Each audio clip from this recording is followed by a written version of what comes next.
Hey guys. Tonight we're stepping into a room that glows when it really shouldn't. You're standing under buzzing factory lights that never quite drown out the ticking of hundreds of tiny watches. All lined up like obedient soldiers on long wooden tables. The air smells faintly metallic. A little sweet. A little sharp. The kind of smell you'd normally associate with a brand new gadget fresh out of the box. Only this isn't a gadget expo. This is a workplace. And if you stayed here long enough, doing what everyone tells you is perfectly safe, you probably wouldn't live to retire. Honestly, if you were one of the workers here, you almost certainly wouldn't make it to old age. You'd glow beautifully and die horribly. Not ideal. So, before you get comfortable, take a moment to like the video and subscribe, but only if you genuinely enjoy what I do here. And while you're settling in, tell me in the comments where you're listening from and what time it is there right now. Now, dim the lights. Maybe turn on a fan for that soft background hum. And let's ease into tonight's journey together. You're still in the factory. No fade out. No gentle reset. Just rows of young women in plain dresses. Sleeves rolled up. Leaning forward with the kind of focus you only see in people who've been told their work matters. And it does matter. These watches are for soldiers. Pilots. Men going to war. The glowing numbers mean they can tell time in the dark. That glow is modern, magical, even. It feels like the future. You pick up one of the tiny brushes resting in a shallow jar of luminous paint. It looks innocent enough, creamy, faintly shimmering, like moonlight caught in liquid form. The women around you smile as they work, chatting softly, occasionally laughing. This is considered a good job. A respectable job. Clean. Indoors. Better paid than factory work usually is for women. You've been told you're lucky to be here. And you believe it. Because why wouldn't you? Radium, after all, is a miracle. At least, that's what everyone says. You've heard the stories. Radium cures things. Radium energizes. Radium is bottled, marketed, sold as health itself. People drink radium water for vitality. They brush their teeth with radium toothpaste. They smear radium creams on their faces hoping to look younger, brighter, more alive. In this moment of history, radium isn't dangerous, it's glamorous. It's science wearing a smile. You dip your brush into the glowing paint. Then comes the step no one questions. You bring the brush to your lips and give it a quick lick. Sharpening the tip, lip, dip, paint. The rhythm is drilled into you. Faster work means better pay. Neater numbers mean praise. Your tongue tingles slightly, like you've tasted something electric. You laugh it off. Someone jokes that it's like kissing a firefly. That's joke number one, and it lands easily. The supervisors watch from a distance. Relaxed. They don't glow. They don't touch the paint. They wear gloves when they handle radium in other rooms. But no one points that out. You're told not to worry. The amount is tiny, harmless. In fact, some say it's good for you. Builds strength. Adds energy. One of the girls jokes that she'll never need a night light again. Joke number 2. Still funny. For now. You glance down at your hands and notice faint sparkles on your skin. When the lights dim slightly, just for a second, you see it. You're glowing, softly, gently, like you've borrowed a piece of the stars and rubbed it into your fingertips. It feels special. You feel special. Chosen. People pay money for this glow. You get it for free. Here's the historical event everyone remembers. During World War I, demand for luminous watches explodes. Factories race to produce them.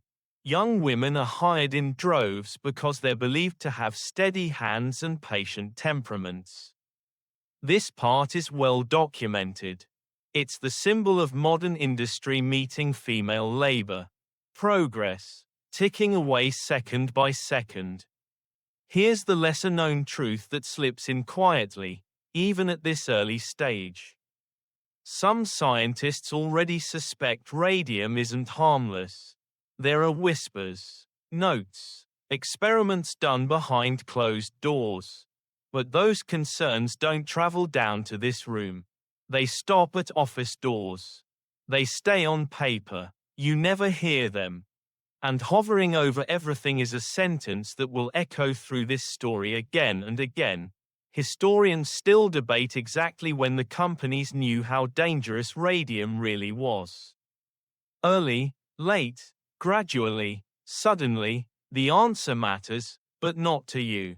Not yet. Right now, all you know is that your brush needs sharpening again. You lick it. Time passes strangely here. Hours blur. The glow becomes normal. You go home with specks of light on your dress. Your hair, even your teeth. In the dark, you shine. People laugh. Someone calls you a ghost. Joke number 3. You grin back, not realizing how close that word already is to the truth. At home, you wash your hands, but the glow lingers faintly. You don't scrub hard. Why would you? This is proof you're part of something modern. Something important. You crawl into bed, and the ceiling above you catches the soft light from your skin. It feels comforting, like the future watching over you. You fall asleep believing exactly what you've been told, that this work is safe, respectable, even healthy, that science is on your side, that the glow means life, not decay. You have no reason to think otherwise. None at all. And as you drift off, still faintly luminous in the dark, you don't know that radium has already started its quiet work inside you. Not fast, not loudly, just steadily, patiently, waiting. The ticking continues. You wake up the next morning with the faint sense that something is still humming. Not a sound exactly, more like a memory in your bones. By the time you're back at the factory, that feeling has been smoothed over by routine. The glow greets you again, soft and reassuring, like an old friend who never asks difficult questions. This is the age of wonders. And radium is the brightest one of all. You hear people talk about it the way they talk about electricity or flight, with awe, with pride, with the conviction that science has finally learned how to bottle magic. Newspapers gush about radium's power. Advertisements promise vitality, youth, even moral clarity, as if glowing slightly in the dark might also make you a better person. You're living in a time when progress is something you can taste, apparently. Quite literally. Radium's discovery is already legend. Scientists isolate it from pitchblende with heroic patience. And the world responds by falling in love. This is one of those well-known historical moments. Radium becomes a symbol of modernity. Proof that humanity is mastering nature at the atomic level. It's expensive, rare, glamorous. If gold is old wealth, radium is the future. What almost no one mentions out loud is how little anyone truly understands it. Radiation isn't a household word yet. The idea that energy could damage living tissue feels counterintuitive. After all, radium adds energy. It glows. It excites. It makes things brighter. In a culture obsessed with vitality, brightness equals health. Dark, by contrast, means decay. This logic feels obvious, almost comforting. You sit down at your station and repeat the motions. Lip, dip, paint. The phrase has a rhythm now. Like a song you don't need to think about anymore. Someone hums quietly. Someone else complains about the cold. The glow pools under your fingernails. You wipe your mouth with the back of your hand, leaving a faint smear of light that makes you laugh. Joke number 1 for the day. You say you look like a firework that didn't quite go off. Supervisors pass by again, still careful not to touch the paint themselves. They're friendly enough, but distant. Authority here is quiet, confident. You trust it instinctively. These people wouldn't put you in danger. You think, this is science. Science has rules. Here's a historical detail most people miss. Radium is being studied at the same time it's being sold. There is no long safety phase. No pause between discovery and distribution. Products appear faster than understanding. This isn't unusual for the era. It's celebrated. Speed is progress. Caution is old-fashioned. You hear about radium spas opening in Europe. People paying to soak in radioactive water. You hear about radium-infused drinks meant to restore masculinity and vigor. Someone jokes that you're lucky. You get paid to glow instead of paying for it. Joke number 2. It gets a laugh. Your body feels fine. Better than fine, actually. You're young, strong, working indoors. Compared to scrubbing floors or breathing in textile dust. This feels like luxury. Any aches you have easily explained away. Long hours. Bad posture. Yesterday's dinner. Nothing alarming. Nothing worth mentioning. A lesser-known truth slips in quietly here. Some early researchers do notice burns on their hands after working with radium. Skin reddens. Peels. Feels wrong, but these effects are inconsistent. And in a time before standardized testing. Inconsistency means uncertainty. Uncertainty means delay. And delay means nothing changes. Historians still debate how much of the danger was visible at this stage. Were the warning signs clear and ignored? Or subtle and misunderstood? It's hard to say. What's easier to say is that optimism drowned out doubt. When something feels like a miracle, no one wants to be the person pointing out the cracks. You finish another tray of watches.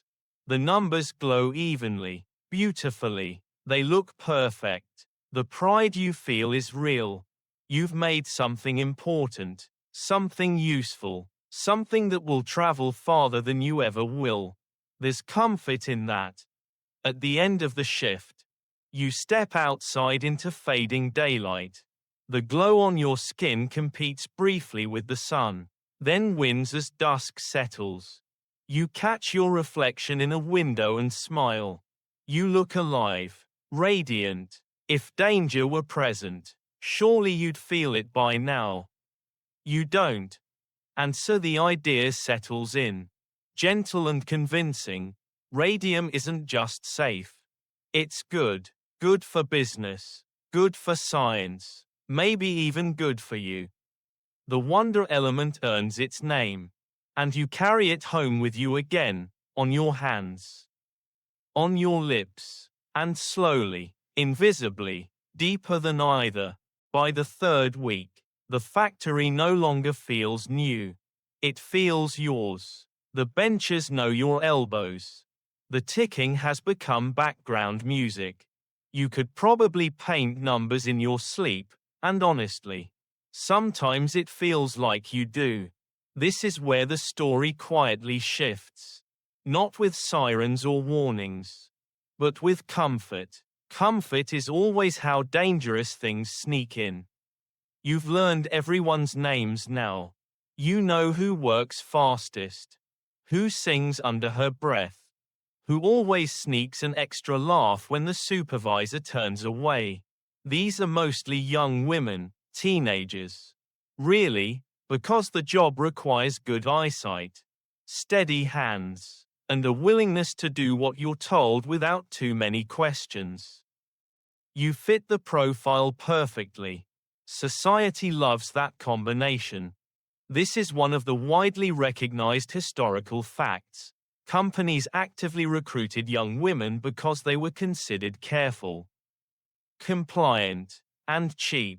That's the polite version. The less polite version is that young women were easier to reassure, easier to dismiss, easier to replace. Historians still debate whether this was conscious exploitation or simply baked in social bias. But the result looks the same from where you're sitting. You dip your brush again. Lip, dip, paint. Someone jokingly calls it the kiss of progress. Joke number 1. You roll your eyes, but you smile. The rhythm keeps you moving. And movement keeps you from thinking too hard. Thinking isn't rewarded here, speed is. You start to notice small things. Though, not alarming things. Just details. Your jaw feels sore some evenings. Like you've been chewing gum too long. You assume it's stress. Or maybe you grind your teeth at night. Plenty of people do. Someone else mentions headaches. Another girl complains about a tooth that won't stop aching. You all nod sympathetically and move on. Young bodies ache sometimes. That's normal. Here's a lesser-known truth that hides in plain sight. Early symptoms of radium poisoning don't feel dramatic. They feel ordinary. Toothaches, fatigue, stiffness, things that never make you think, I should report this. They make you think, I'll sleep it off. And the company helps with that assumption. When anyone asks about safety, the answer is always ready. The amounts are tiny. The paint is harmless. Scientists have tested it. You trust that sentence because it sounds official. Because it ends the conversation. Because questioning it would mean questioning everything else. Your job. Your pride. Your paycheck. You notice something else that feels odd. The men in other parts of the building handle radium differently. They wear protective gear. They don't put brushes in their mouths. They wash their hands carefully. But that's explained away quickly. Different processes. You're told. Higher concentrations. Nothing to do with you. Joke number 2 floats by. Guess we're just tougher. Laughter smooths the moment flat. Historians still debate this point intensely, whether the companies already understood that ingestion was dangerous while inhalation and skin contact were being downplayed. The paperwork is murky, testimonies conflict, but standing here, what's clear is that information doesn't flow evenly. It trickles downward, if at all. You finish another tray. Your fingers glow brighter than the paint now. Someone dares you to turn off the lights for a second. You do. The room fills with floating hands. Glowing smiles. Luminous specks on dresses and shoes. It looks like a cheap magic show. Joke number 3 lands hard. Someone says you could scare ghosts away with this much light. You all laugh. Later, at home, you rinse your mouth longer than usual. Your gums feel tender. You press your tongue against a tooth and feel a flicker of pain. You stop pressing. No reason to worry. Dentists are expensive. Besides, pain is just your body complaining. Bodies complain all the time. As you lie in bed, the glow is fainter now, but still there. You watch it fade slowly as sleep creeps in. There's a sense of pride wrapped around the discomfort, a feeling that whatever this job takes from you, it's worth it. You're part of progress. You're doing something important. You don't know yet that radium doesn't complain loudly at first. It doesn't warn. It settles in. It replaces what belongs to you with itself. And while you sleep, your bones, patient, trusting, begin to make a mistake they will never be able to undo. The routine tightens its grip. Days slip into each other so smoothly that you stop counting them. Morning means the factory. Evening means washing off the glow, mostly, and pretending the rest of it belongs to the job. Not to you. You don't think of radium as something you carry. You think of it as something you use. That distinction feels important, even if you couldn't say why. Your jaw aches more often now. Not sharply, just a dull, nagging soreness that follows you home like a stray cat. You mention it once, casually, while sharpening your brush with your tongue. Someone nods and says her teeth hurt too. Another says she's been getting headaches that feel like someone tapping from the inside. You all shrug. Joke number 1 lands softly. Guess glowing comes with a price. Everyone laughs because the alternative is awkward silence. This is where the story stays deceptively calm. There's no collapse, no sudden illness, just small discomforts layered over normal life. The kind of symptoms people have always been taught to ignore, especially young women. Especially workers. Pain is framed as weakness. Complaints as attitude problems. You learn, quickly, to translate discomfort into silence. Here's a historical fact that often gets skipped over. Early company doctors examine some of the girls and find nothing seriously wrong. At least, nothing they recognize. X-rays aren't routine yet. Radiation sickness isn't a diagnosis. If a woman can still work, she's considered fine. Historians still debate whether these doctors truly believed it, or whether believing it was simply more convenient. You go to a dentist when the pain in your mouth won't quite let go. He frowns, pokes, taps, says you might have an infection. Maybe your teeth aren't strong. Maybe you don't brush enough. He pulls one. It hurts, but not unusually so. You expect relief. Instead, the pain lingers. You don't mention your job. He doesn't ask. Back at the factory, someone jokes that losing a tooth is just part of getting older. Joke number 2. You're barely out of your teens. The joke lands anyway. Humor stretches to fit whatever shape it needs to. You notice that cuts on your hands heal slowly. Not dramatically slowly, just enough to be annoying. A small nick stays red longer than it should. Your skin feels thinner. Somehow, you blame the winter air. Or the soap. Or nothing at all. Blame floats easily when it doesn't have to land anywhere specific. A lesser-known detail slips in here. Quietly and without fanfare.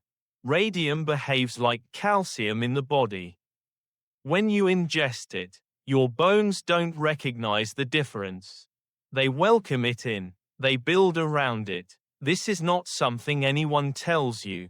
This is not something you could possibly guess. Historians still debate when this mechanism became fully understood. But by the time it did, the damage was already irreversible. At work, the glow is still treated like a novelty. Someone brings in a mirror to see how bright her teeth look in the dark. Someone else paints her nails for fun. Joke number 3 floats by. At least we'll be easy to find if the lights go out. It's funny. It's clever. It's also painfully close to the truth in a way no one recognizes yet. Supervisors continue to reassure you. The paint is safe. The quantities are tiny. If it were dangerous, they say, scientists would know. That sentence ends discussions efficiently. You don't see the reports that never leave filing cabinets. You don't hear the internal debates. You hear certainty, delivered calmly, and you trust it because trusting it is easier than imagining the alternative. You start feeling tired in a way sleep doesn't fix. A deep, dragging fatigue that settles into your limbs and refuses to move. You still go to work. You still meet quotas. You just do it with less energy. Someone suggests iron supplements. Someone else says it's just stress. Being tired is normal. Being worried is not. Historians still argue about when the first clear alarm bells should have rung. Was it the dental problems? The fractures? The anemia? Looking back, the signs seem obvious. Living through them, they feel scattered, unconnected, harmless on their own. Danger, when it comes in pieces, is easy to dismiss. One afternoon, you watch a coworker press her fingers against her jaw. Eyes squeezed shut. She laughs it off a second later. Embarrassed. No one pushes. Pushing would mean acknowledging something might be wrong.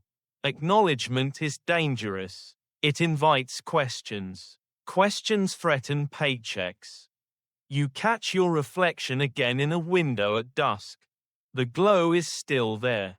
Faint but stubborn. It doesn't comfort you the way it used to. It just exists. Like the ache in your mouth. Like the tiredness in your bones. Like something waiting its turn. At home, you spit blood into the sink and stare at it for a moment longer than necessary. You rinse. You tell yourself you bit your cheek. You don't tell anyone. There are no words yet that feel appropriate. And somewhere inside you, radium keeps doing what it does best. Not attacking, not announcing itself, just settling deeper, replacing what belongs to you with something that looks helpful, looks harmless, and quietly, relentlessly, is not. The glow remains. So does the ticking. The glow stops feeling charming around the time your smile starts to hurt. It's subtle at first, a tightness when you yawn, a tenderness along your gums that makes eating less enjoyable than it used to be. You start choosing softer foods without really admitting why. Soup instead of bread, tea instead of anything that needs chewing. Your body is quietly editing your life. And you're letting it, because that's what bodies do when no one is listening. At the factory, nothing slows down. Orders keep coming. War doesn't wait. The watches still need to glow. And you still need the brush to come to a perfect point. Lip, dip, paint. The motion is automatic now. Like breathing, you don't even think about how often your tongue touches the paint.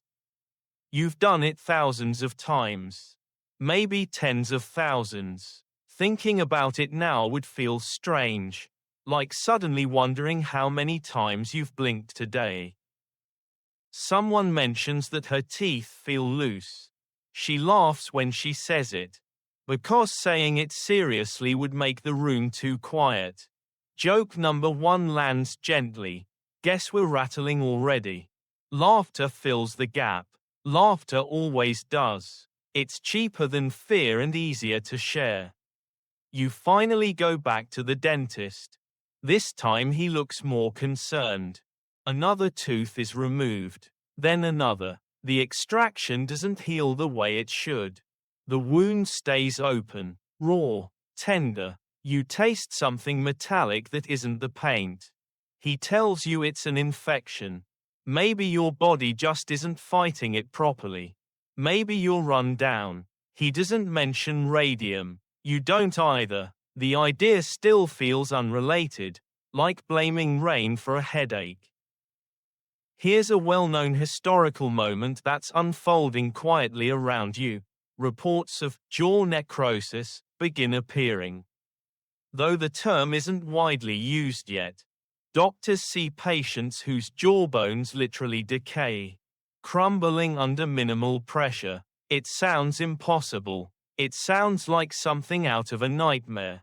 And because it sounds impossible, it's slow to be believed. What most people don't know is how it begins. Not with horror, with soreness, with a toothache that doesn't leave, with a wound that won't close. Historians still debate when physicians should have recognized the pattern, but patterns are hard to see when everyone insists on looking at cases one by one. At work, the glow has lost its novelty. No one turns off the lights anymore. No one paints their nails for fun. The jokes thin out. When someone laughs now, it sounds practiced, like a reflex. You notice more girls pressing hands to their faces. More absences. When someone doesn't come back, the explanation is vague. Sick. Moved away. Family trouble. The factory doesn't like unanswered questions. So it provides answers whether they fit or not. A supervisor reminds everyone that the paint is safe. He says it firmly, the way people do when they're repeating something they've already decided is true. You want to believe him. Believing him keeps the world intact. Disbelieving him would crack everything open. You try to stop licking the brush. You really do, but the bristles spread too easily without it. Your numbers get sloppy. Sloppy numbers mean lower pay. Lower pay means longer hours. Longer hours mean more paint. The system is elegant in its cruelty. It doesn't force you. It nudges you until you choose the dangerous option yourself.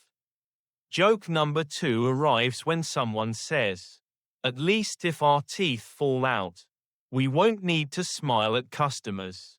It gets a few laughs. You hate that it does. You hate that you laugh too. At home, you notice your jaw looks slightly swollen. Not dramatically, just enough that your face feels unfamiliar when you touch it. You press gently and feel pain shoot down your neck.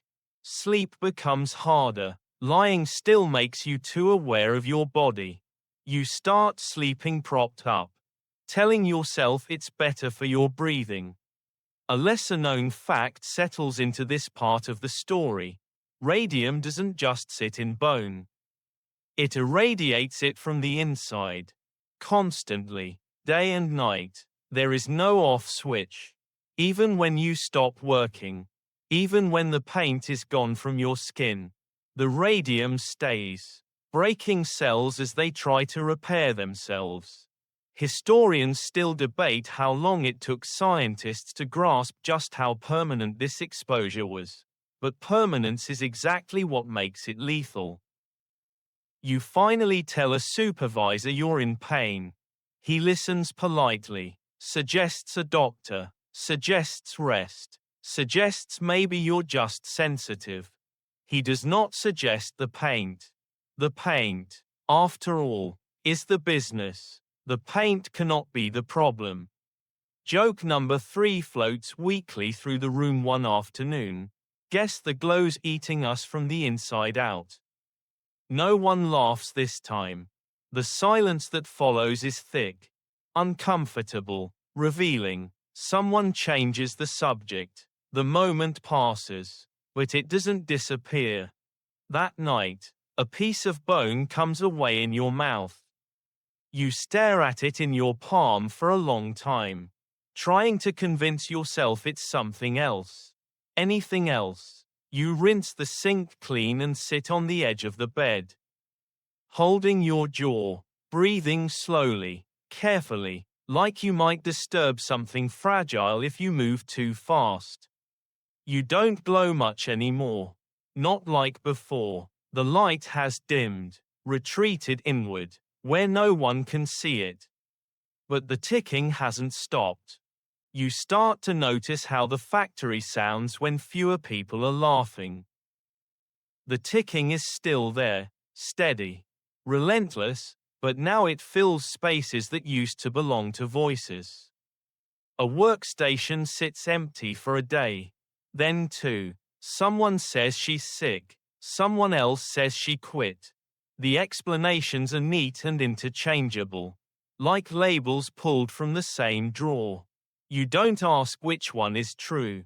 You're learning that questions don't come with answers here. They come with consequences. Your jaw hurts all the time now. Not in sharp flashes, but in a deep, spreading way that makes it hard to focus on anything else. Pain has become a background condition, like the hum of the lights or the smell of paint. You adapt. You always do. Humans are very good at adapting to things that are killing them slowly. You stop eating lunch with the others because chewing is exhausting. Someone jokes that you're saving money. Joke number 1. You smile without showing your teeth. Smiling has become complicated. At the dentist's office, the chair feels colder than before. He doesn't meet your eyes as much. He removes more teeth. The bone beneath looks wrong, grayish, brittle, like it doesn't belong to a living body. He uses words like degeneration and infection, but they slide around the truth without touching it. When you ask why this is happening, he hesitates just long enough to make you uneasy. Then he says he doesn't know. Here's a widely recognized historical moment that's beginning to form. Doctors across different towns start seeing the same thing in young women who work with radium. Jaw deterioration, anemia, fractures from minor bumps. The cases look eerily similar. But medicine, at this point, doesn't move quickly. Patterns take time, and time is something your body is running out of. What almost no one talks about yet is how isolated you feel. Illness is lonely when no one agrees on what it is. You're too young to be this sick. People don't know how to respond to that. So they minimize it, or spiritualize it, or quietly distance themselves, as if whatever is happening to you might be contagious in ways they don't understand. Back at the factory, supervisors have started watching more closely. Not with concern, with calculation. Productivity matters. Sick workers slow things down. You're encouraged to take time off if you need it.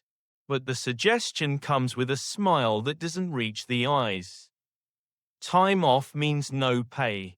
No pay means bills. The math is simple. You keep working. You try to change how you use the brush. You wipe it on cloth instead of licking it.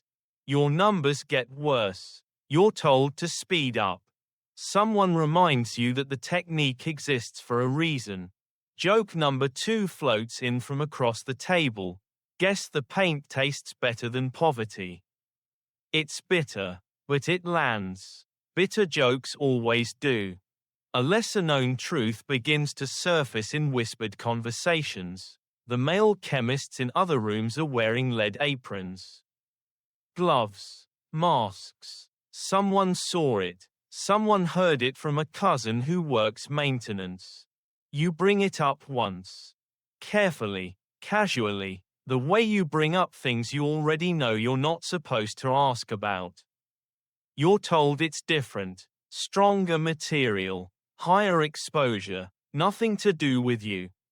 Historians still debate whether this moment, this uneven distribution of protection, was driven by ignorance or by choice.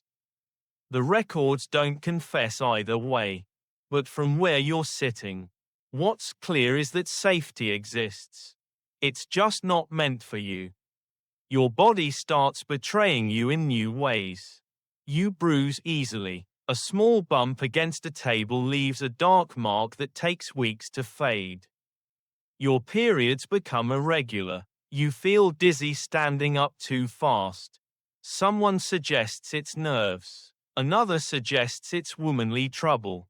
The language available to describe what's happening is useless. So it circles around you without ever landing. Joke number 3 arrives quietly one afternoon when someone says, "At least we don't have to worry about osteoporosis when we're older." It's meant to be funny. It's not. Not anymore. You finally stop working. Not officially. You don't quit. You just can't go back. The pain is too much. Your jaw swells visibly now. Infection creeps into places it shouldn't be. You spend long stretches in bed, staring at the ceiling, listening to the world continue without you. The glow is gone entirely. No shimmer, no novelty, just the memory of it, like a dream that felt important at the time. Here's the strange, horrifying fact that will matter later, even now.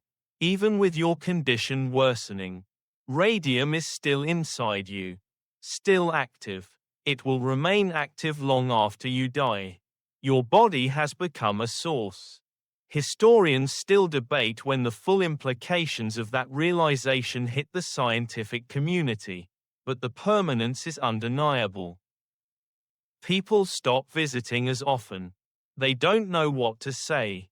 You don't either. Illness that doesn't have a name makes everyone uncomfortable. You hear that other girls are sick. Worse than you. Dead. In some cases, the word dead feels unreal. Like something that happens to characters in stories.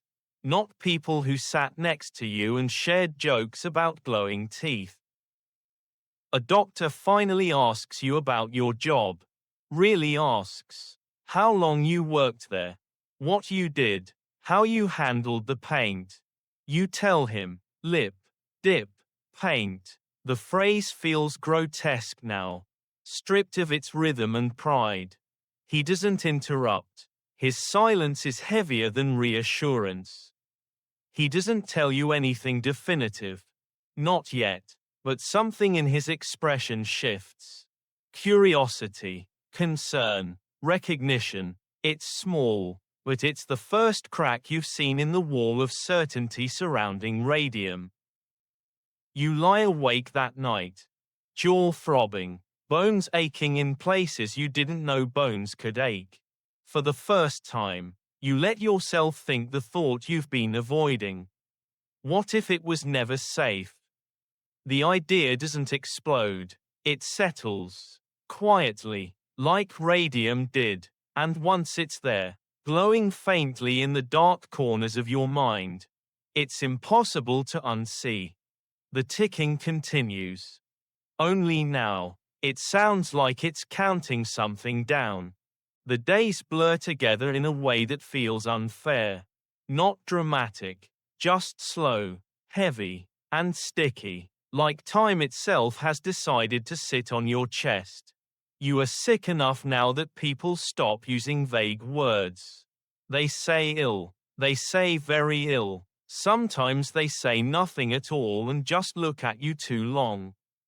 As if your body has become a puzzle they'd rather not solve. Your jaw is no longer just painful. It's unreliable.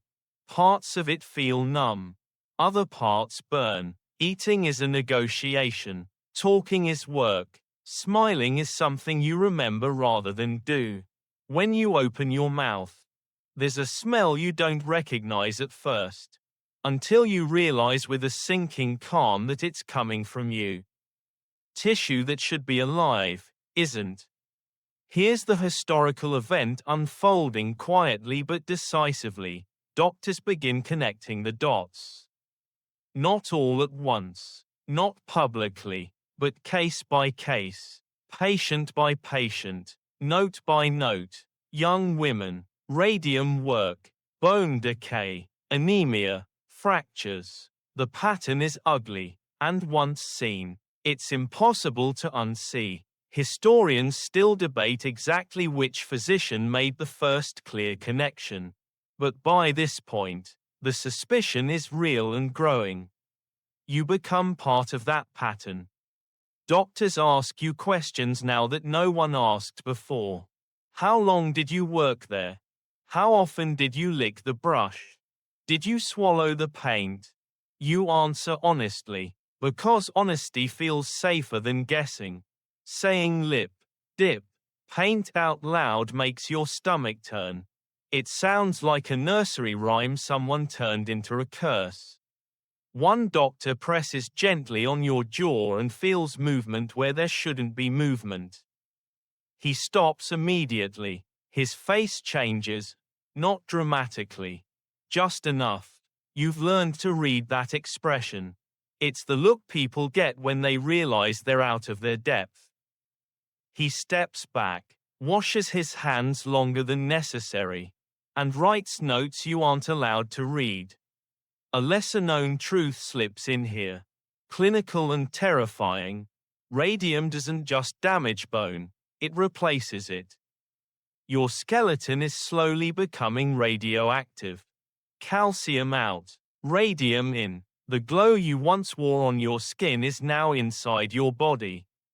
Locked into structures meant to last a lifetime. Historians still debate when this mechanism was fully proven. But doctors are beginning to suspect something irreversible is happening. You hear whispers about other girls. One can't walk anymore because her hips fractured under her own weight. Another lost so much of her jaw that surgeons removed what remained. Another is dead. No glow, no warning, just gone. The names stack up faster than you can process them. Grief doesn't arrive cleanly, it arrives exhausted.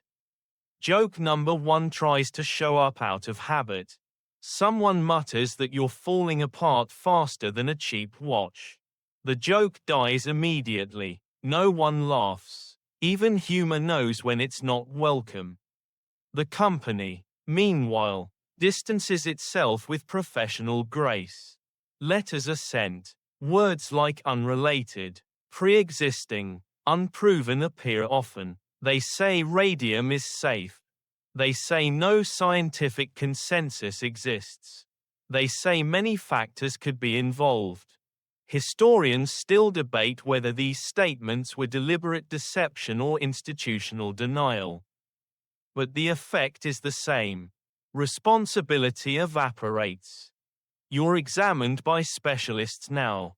Men in white coats who speak carefully, as if language itself might make things worse.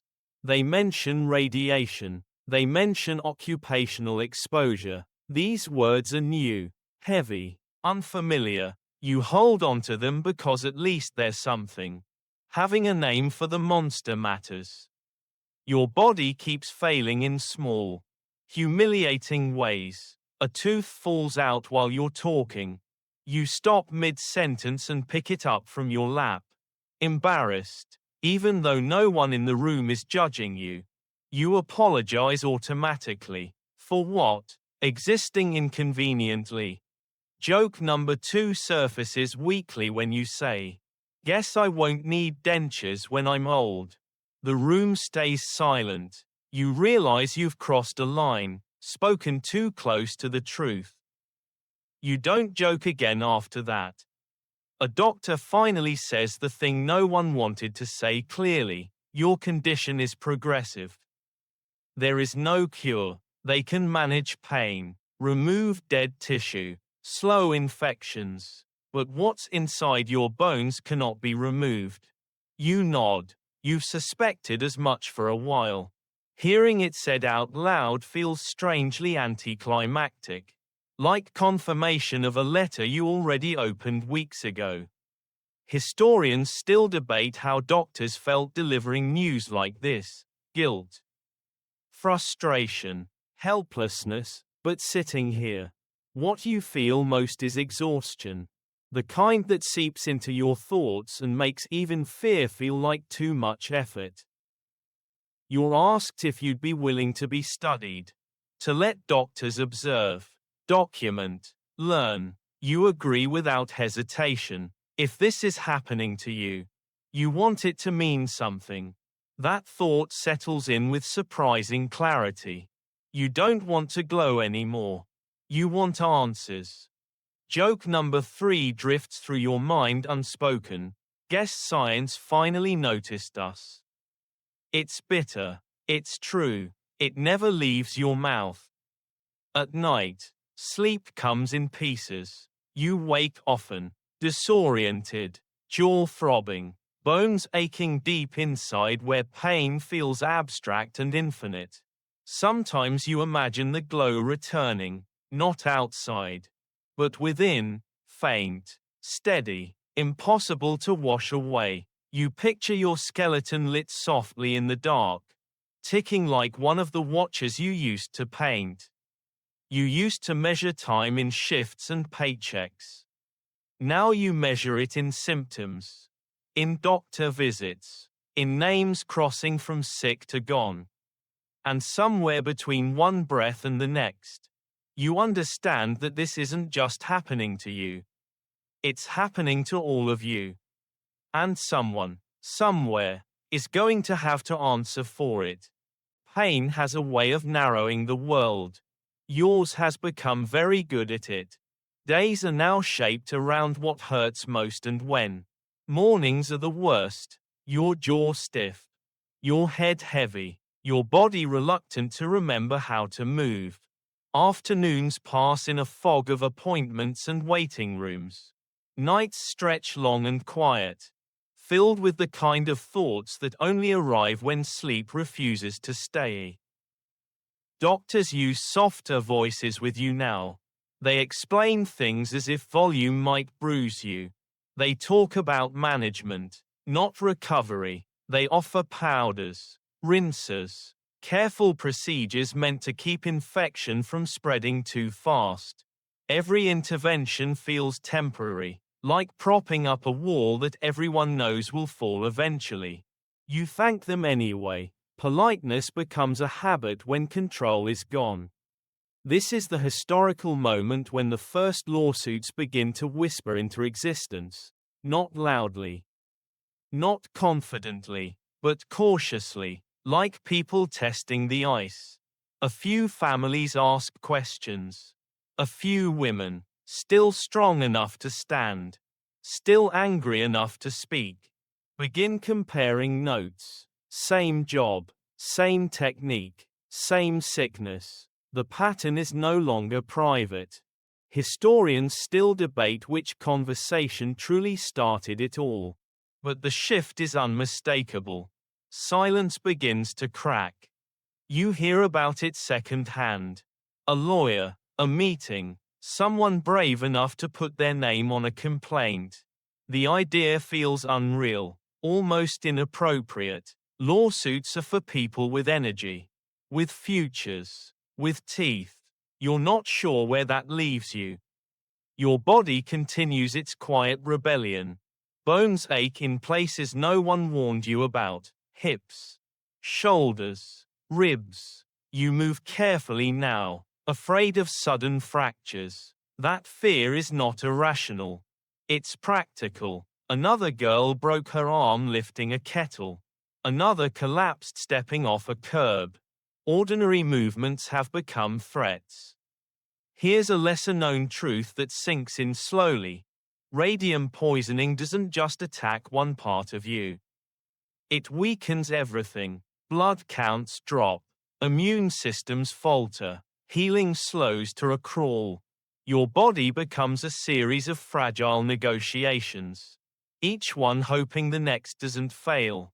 Historians still debate which symptom terrified doctors the most. But the unpredictability seems to have haunted them all. Joke number 1 appears weekly in your own thoughts. At least I don't have to worry about breaking a sweat. You don't say it. Some jokes are just for survival, not sharing. The company's response grows colder. They hire experts. They release statements. They insist there is no proven link. They say the science is inconclusive. You recognize this language now. It's the sound of time being stretched on purpose. Every month of uncertainty is another month without responsibility. You're asked again if you'll testify, if it comes to that. The idea scares you more than you expect. Speaking means being seen. Being seen means becoming an example. You think about how tired you are, how much energy it takes just to sit upright some days. And yet, something in you hardens at the thought of staying quiet. Joke number 2 surfaces when someone says courtrooms have better chairs than hospital rooms. You smile. Barely. It counts. You begin writing things down. Dates, symptoms, names of doctors, names of girls who used to sit beside you. This isn't sentimentality, it's evidence. You don't know exactly who will read it, but you know it needs to exist. Bodies fail, paper lasts longer. Historians still debate how aware the women were of their historical importance at this stage. Sitting here, pen heavy in your hand, you're not thinking about history. You're thinking about fairness, about how confidently everyone said safe, about how many times you were told not to worry, about how easy it was to believe them. Joke number 3 slips in quietly as you close your notebook. At least the truth doesn't need a glow-in-the-dark label. It's not funny, but it's yours. As evening settles, you feel the familiar exhaustion pull at you. Not just physical, moral. The kind that comes from realizing something is deeply wrong and knowing it will take more strength than you have left to fix it.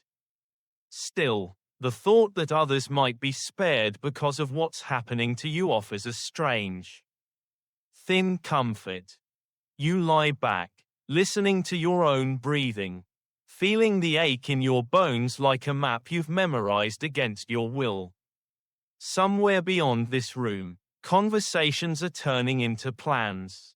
Plans into actions. Actions into something that looks like accountability.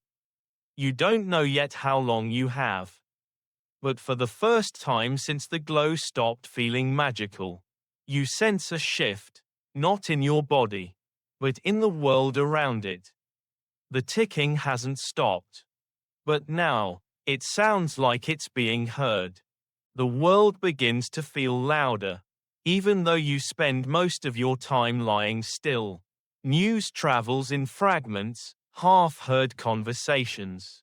Folded newspapers left on chairs. Names mentioned and then carefully avoided. What's happening now isn't fast. But it's real, and for the first time since you started glowing in that factory. The story is no longer being written entirely by the people in charge. You hear that a few of the women have decided to sue. Not loudly, not confidently, quietly, with the kind of determination that comes from having nothing left to lose.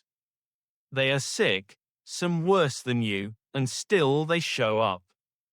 Wrapped in coats, leaning on canes, sitting when standing becomes too much. Their bodies are failing them, but their memories are sharp. Dates, methods, supervisors' names, the words lip, dip, paint keep coming up, again and again, like a curse that refuses to stay buried. This is the historical event that later generations will remember. The first legal actions taken by the Radium Girls against the companies that poisoned them. It doesn't look heroic from the inside. It looks exhausting. It looks slow. It looks like paperwork stacked against women who can barely lift their heads some days. You are asked if you want to join them. The question lands heavier than you expect. Joining means committing to a fight you might not live to finish. It means doctors' reports, depositions, cross-examinations, being described, publicly, as broken, being reduced to symptoms and timelines. But it also means refusing to disappear quietly. You think about the factory, the glow, the jokes that stopped being funny, the supervisors who smiled while telling you everything was safe, the men in other rooms wearing protection you were never offered. The thought hardens into something solid inside you. Anger, yes, but also clarity. You say yes. Joke number 1 flickers through your mind. Unspoken, guess I finally get paid for talking instead of painting. It's not funny, but it steadies you. The company's response is immediate and calculated. They hire lawyers who look healthy and well rested. They bring in experts who speak with confidence about uncertainty. They argue that radium is safe in small amounts. That your illnesses could have other causes. That women are prone to hysterical conditions. The words sting, but they're familiar. You've been hearing versions of them your whole life. Historians still debate how much the companies genuinely believed these defenses versus how much they relied on delay as a strategy. From where you sit, the intent hardly matters. Every postponement costs the women time they don't have. Your health continues to decline. You struggle to sit upright for long periods. Your jaw is partially removed in a procedure meant to stop infection. The pain afterward is fierce. But different, cleaner, almost. You adapt again. Because adapting is what you do now. You practice speaking slowly, carefully, learning the shape of your own voice all over again. Joke number 2 slips out unexpectedly during a doctor's visit when you mumble that at least you won't bite your tongue anymore. The doctor freezes, then laughs softly, unsure whether he's allowed to. Humor has become a social negotiation. Court dates are set, then postponed, then reset. Every delay feels personal, even when it's procedural. You hear that one of the women has died before her testimony could be recorded. Her name is added to a list that's growing too quickly. You feel grief, but also urgency. This can't drag on forever. Bodies don't wait for verdicts. A lesser-known truth begins circulating among the doctors involved, even after death. The women's bones are emitting radiation. Instruments react. Measurements spike. The evidence is undeniable now, even if it isn't yet admissible everywhere. Historians still debate when this fact crossed from medical curiosity into public scandal. But within these circles, there's no more doubt. You give a deposition from a chair because standing is too much. You describe the factory, the technique, the reassurances. You answer questions carefully, conserving energy. The lawyers push. They ask if you knew the risks. If you ignored warnings. If you were careless. Each question feels like an accusation disguised as curiosity. You stay calm. You tell the truth. You tell it slowly. Joke number 3 appears in your thoughts when someone asks whether you enjoyed the glow. I enjoyed believing I'd live. You don't say it. You don't need to. The silence after your answer does enough. When the session ends, you are exhausted in a way sleep can't fix. But something else is there too, something new. A sense that the story has moved beyond you now. That even if your body is failing, your voice has landed somewhere solid. You are no longer just a patient. You are a witness. And the ticking, once so lonely, so internal, has begun to echo in rooms much larger than the factory ever was. Courtrooms have a very different sound from factories. There's no ticking, no humming lights, no glow softening the edges of things. Everything here is sharp. Shoes scrape against wood. Papers shuffle. Coughs echo too loudly. You sit very still, wrapped in layers meant to keep you warm. Even though the room itself isn't cold. Your body just doesn't regulate temperature the way it used to. That's another small theft you barely have the energy to resent. You look around and notice the imbalance immediately. On one side, women whose bones ache when they breathe. Some leaning on canes. Some seated because standing is no longer an option. On the other, lawyers in clean suits. Confident posture. Voices well fed and well rested. The contrast is so obvious it almost feels theatrical. Like someone staged it to make a point. If so, it's a cruel one. This is the well-known historical turning point when the Radium Girls cases finally reach serious legal attention. Newspapers begin to notice. Not deeply, not empathetically yet, but enough to ask questions. The phrase radium poisoning starts appearing in print. That alone feels dangerous. Once words exist, they can't be put back. You're asked to testify again. This time in front of more people. The questions repeat, slightly rephrased, like someone hoping you'll contradict yourself if they keep tapping the same spot. How long did you work there? How often did you lick the brush? Did anyone force you to? The implication hangs in the air. Choice equals responsibility. You answer steadily. No one forced you. You were instructed, trained, reassured. You did what everyone around you did. What you were told was safe. The truth sounds smaller out loud than it feels inside your chest. But it holds. Here's a lesser-known detail that unsettles the room more than any accusation. Medical experts testify that radium behaves like calcium in the body, embedding itself into bone and irradiating it from within. They explain it clinically, carefully, as if afraid plain language might sound too dramatic. It doesn't. The science lands heavily anyway. You watch the faces around you shift, not in sympathy yet, but in discomfort. Historians still debate how convincing this testimony was at the time. Radiation was still mysterious to the public. Invisible dangers are harder to fear. But something changes here. The idea that a workplace hazard could stay inside you forever, that feels new. Unsettling. Hard to dismiss as hysteria. The company's lawyers argue back. They say the science isn't settled. That radium is used safely elsewhere. That correlation isn't causation. You've heard these phrases enough now to recognize them as furniture, moved around to fill space, not to support weight. Delay wears a lab coat and pretends it's neutral. Your body reminds you it's still part of this story. Sitting upright for too long sends pain through your spine. You shift slightly and a court officer moves to help.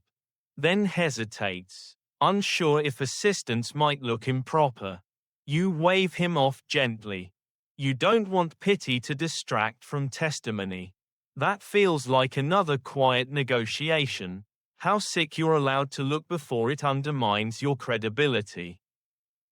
Joke number 1 drifts through your mind when someone offers you water and you struggle with the glass. Careful. Don't spill. This stuff's not radioactive. It's dark. It helps. You keep it to yourself. Outside the courtroom, reporters hover. They ask how you feel. The question is absurd and sincere at the same time. You say you're tired. That answer is true in every possible way. You don't say angry. You don't say afraid. Tired is enough. Another woman collapses on the courthouse steps later that day. Not dramatically, just a slow sinking as her legs give out. Someone helps her up. Someone else takes notes. Life and documentation continue side by side, never quite touching. You hear later that her bones are so fragile she's been told not to walk without assistance anymore. She's in her 20s. Historians still debate whether public sympathy truly shifted at this point or if it lagged behind the facts. But you can feel something loosening. Not justice. Not yet. But disbelief. The old certainty that radium was harmless. Miraculous. Modern, no longer sits comfortably in the room. As you're helped back into a car, exhaustion washes over you, deep and consuming, but beneath it, there's a faint, unfamiliar sensation, not hope exactly, more like pressure, like something that's been buried too long is finally pushing upward. The ticking hasn't stopped. But now, it sounds less like time running out, and more like time finally being forced to pay attention. After the courtroom, everything feels strangely slower, like the world has been nudged just slightly out of alignment. You spend more time resting now, not because you want to, but because your body has quietly rewritten the rules. Standing is optional, sitting is effort, lying down is where most of life happens. Time stretches, then folds back on itself, measured in legal updates and medical appointments rather than days. News arrives unevenly. One paper prints a small column about the case, tucked between advertisements and weather. Another ignores it entirely. Progress, it turns out, doesn't announce itself with trumpets. It arrives like mail, sometimes late, sometimes misdelivered, sometimes not at all. You learn to read between lines that barely exist. Here's the historical event unfolding in this quieter phase. Medical journals begin publishing cautious articles about radium exposure. Not accusations, observations, correlations. The language is careful, hedged, wrapped in uncertainty, but it's there. Once something is written down by men with credentials, it becomes harder to erase. Historians still debate how influential these early papers were, but they mark a shift from denial to discomfort. Doctors treat you differently now, more gently, more honestly. They stop pretending this is temporary. One admits, quietly, almost apologetically, that your condition will likely worsen. They don't know how quickly. They don't know exactly how. Uncertainty is still the dominant diagnosis. You thank him anyway. At least uncertainty isn't a lie. Your bones ache in places that don't seem connected. A rib throbs for no reason. Your hip protests when you roll over. You joke to yourself, joke number one, that your skeleton is staging a coordinated protest. The humor is thin, but it keeps panic from taking up too much space. The company releases another statement. It expresses sympathy without responsibility, concern without action. They say they'll cooperate fully with any investigation. The phrasing feels smooth, practiced. You recognize it now as a form of waiting. Waiting for bodies to fail. Waiting for attention to drift.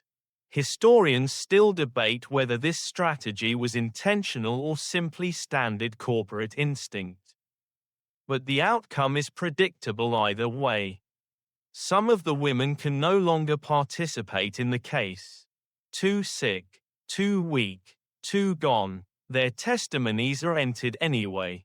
Read aloud by others. Listening to your own words spoken by someone else is surreal. They sound sturdier than you feel. You hope they hold. Joke number two surfaces when a nurse apologizes for the hard mattress and you murmur that you've had worse chairs in court.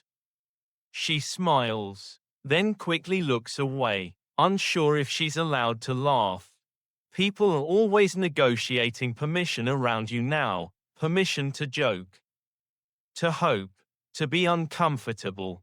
A lesser-known detail slips into this period. Some scientists begin measuring radiation levels in the women's bodies. The instruments react instantly. Needles jump. Numbers spike. It's undeniable. Your bones are active in ways they shouldn't be. Historians still debate how shocking these readings were at the time. But the doctors who see them never forget. You think about the factory sometimes. The way it looked under dim lights. Hands glowing softly in the dark. That memory feels unreal now. Like something that happened to someone else. You wonder how many girls are still working there. How many are licking their brushes tonight, trusting the same assurances you once did. The thought makes you restless. You dictate a letter from bed. Voice slow, careful. It's meant for one of the younger girls you heard had just been hired. You don't accuse. You don't threaten. You just describe what happened to you. Dates, symptoms, outcomes. You don't know if the letter will reach her. You don't know if she'll believe it. But you send it anyway. Silence has already done enough damage. Historians still debate whether warnings like these made a measurable difference. Sitting here, you don't care. You didn't write it for statistics. You wrote it because doing nothing felt worse. As night settles, pain pulses in familiar rhythms. You breathe through it, the way you've learned to do. Somewhere outside, the world continues, cars passing, voices drifting, time moving forward whether justice keeps up or not. The ticking is still there. But now, it isn't just counting down your strength. It's counting witnesses.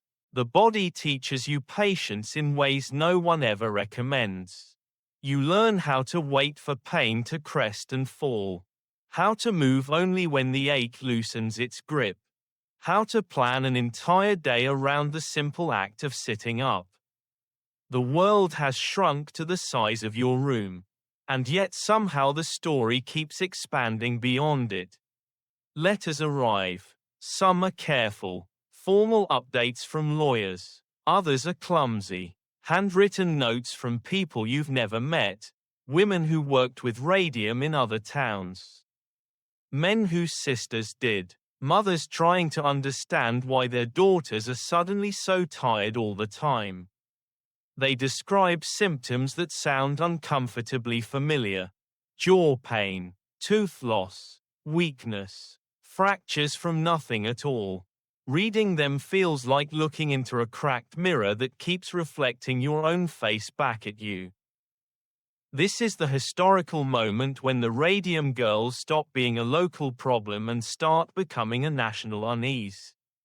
Not outrage yet, unease. The idea that a miracle substance might have a shadow unsettles people more than clear villainy ever could. Historians still debate when public opinion truly tipped. But unease is the first step toward disbelief. Your doctors now speak openly about radiation. They explain it slowly, checking your face to see how much you want to hear. You want all of it, even the parts that hurt. Especially the parts that hurt. Knowing what's happening inside you doesn't fix it, but it gives the suffering edges. And edges make things feel real instead of random. They tell you that radium behaves like a guest who never leaves. That once it's in your bones, it stays there, quietly breaking cells, confusing your body's attempts to heal. They tell you that your skeleton will continue emitting radiation long after your heart stops. They don't say this dramatically. They say it clinically. The calm delivery makes it worse. Joke number 1 slips through your thoughts like a reflex. Guess I'll still be glowing in the dark long after I'm done with everything else. You don't say it. Some jokes are too close to comfort to share. The legal case inches forward. Motions, appeals, delays that feel strategic even when they're described as routine. The company's lawyers argue that the science is still evolving. That standards were different back then.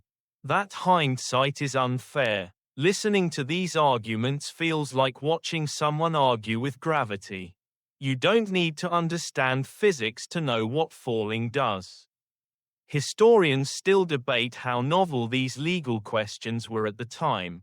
whether companies could be held responsible for dangers they claimed not to understand. But lying here, ribs aching with each breath. You don't care about novelty. You care about truth. And truth, you've learned, doesn't require consensus to exist. Your strength fades in small increments. You notice it when lifting a cup feels heavier than it should. When writing takes longer because your hand trembles. When speaking requires more pauses. You ration energy carefully now. Words matter. You don't want to waste them. Joke number 2 appears when a nurse fusses over pillows and you murmur that you're building a fortress. She laughs softly. You imagine yourself as a glowing knight, armored in bone that no longer quite works. The image is ridiculous enough to help. A lesser-known detail surfaces through a visiting researcher. They've begun exhuming some of the women who have already died. The radiation levels in their bones are still dangerously high. Years later, decades, potentially, the Earth itself has not absorbed the harm. Historians still debate the ethics of these studies. But the findings are impossible to ignore. Even death doesn't end radium's work. You think about legacy more often now. Not monuments or headlines, smaller things. Whether someone younger might be spared. Whether a factory might change a procedure. Whether the phrase lip, dip, paint might someday sound like a warning instead of a joke. As evening deepens, you rest with your eyes closed, listening to the slow, patient sounds of the world outside. Cars pass. A radio plays faintly somewhere. Life continues, unaware of how narrowly it sometimes misses catastrophe. The ticking hasn't stopped. But now it feels less like a clock inside your bones. And more like a metronome, setting the pace for something larger than you ever expected to be part of. You start to notice how differently people speak around you now. Not louder, not softer, just more carefully. Like every sentence is being tested before it's allowed to land. You've crossed into a strange category, no longer just sick. Not yet gone, but undeniably evidence. Your body has become something people refer to when they need to prove a point. Doctors come and go, some familiar, some new. A few are curious in the way scientists get when they know they're standing near something important. Others look quietly guilty, as if they're realizing how long they accepted reassurance instead of answers. One of them admits, almost under his breath, that radium was once considered medicinal. He says it the way people say embarrassing childhood beliefs. You nod. You remember the advertisements.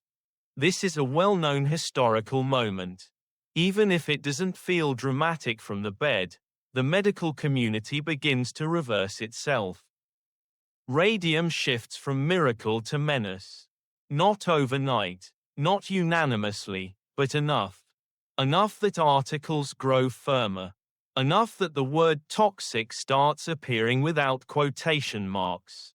Historians still debate whether this shift was driven by compassion, evidence, or fear of liability, but the direction is unmistakable.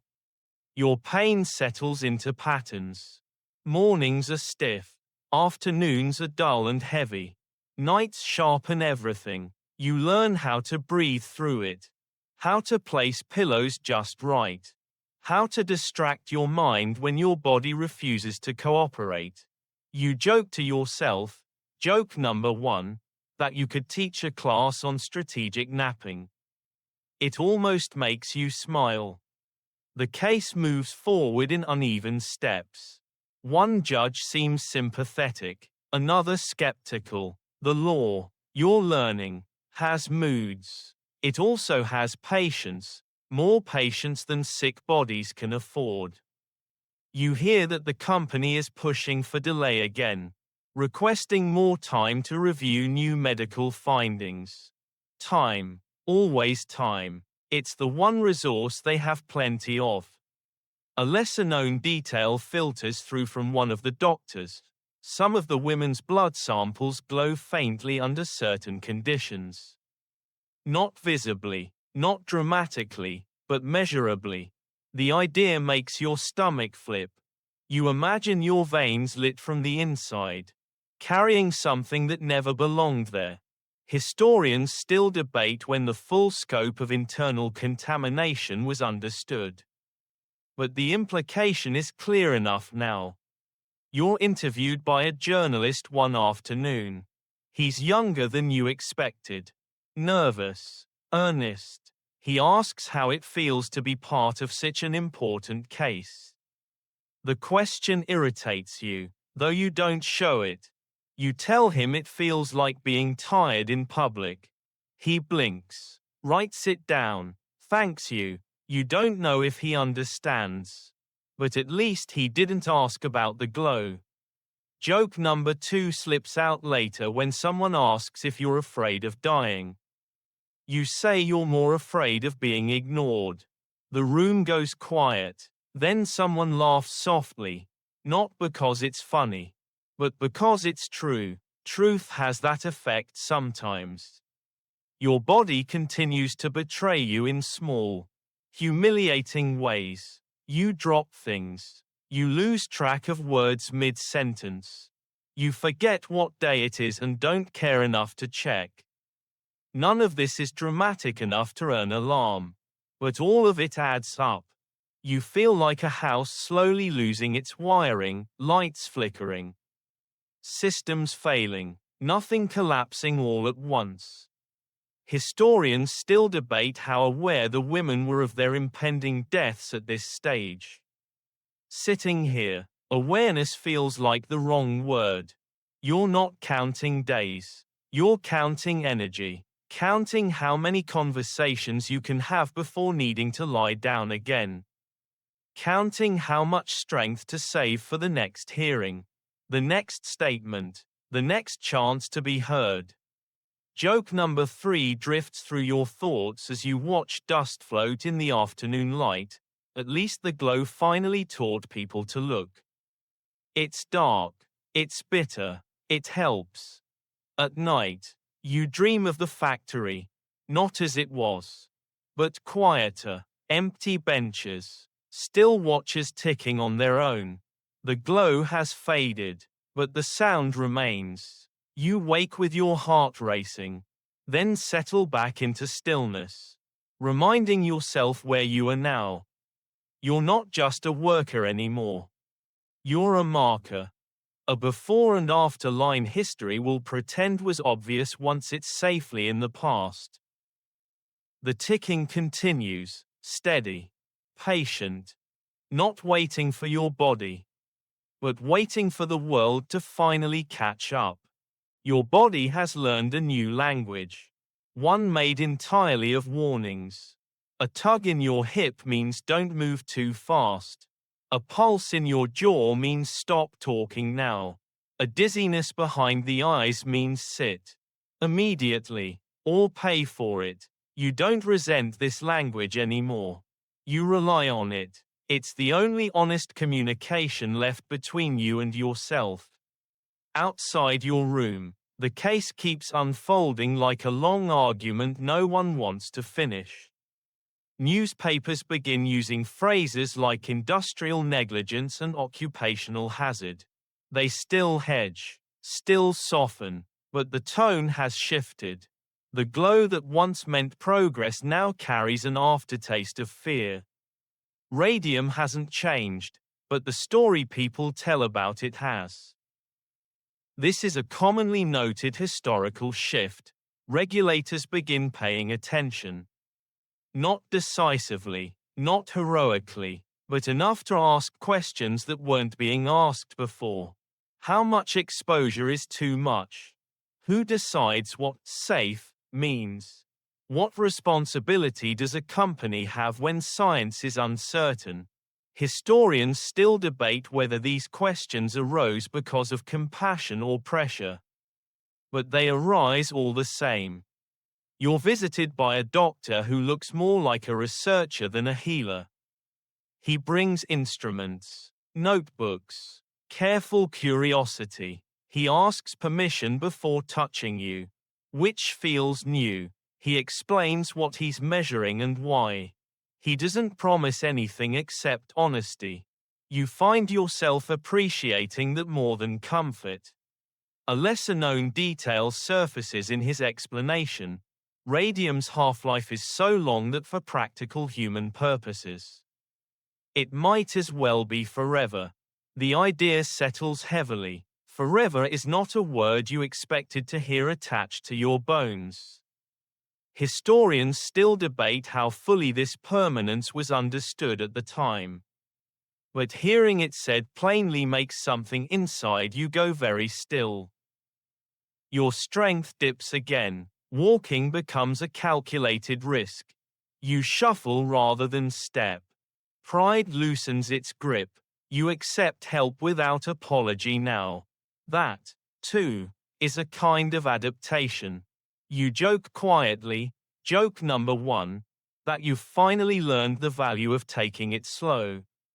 The humor lands softly, like a blanket pulled up just enough to take the edge off.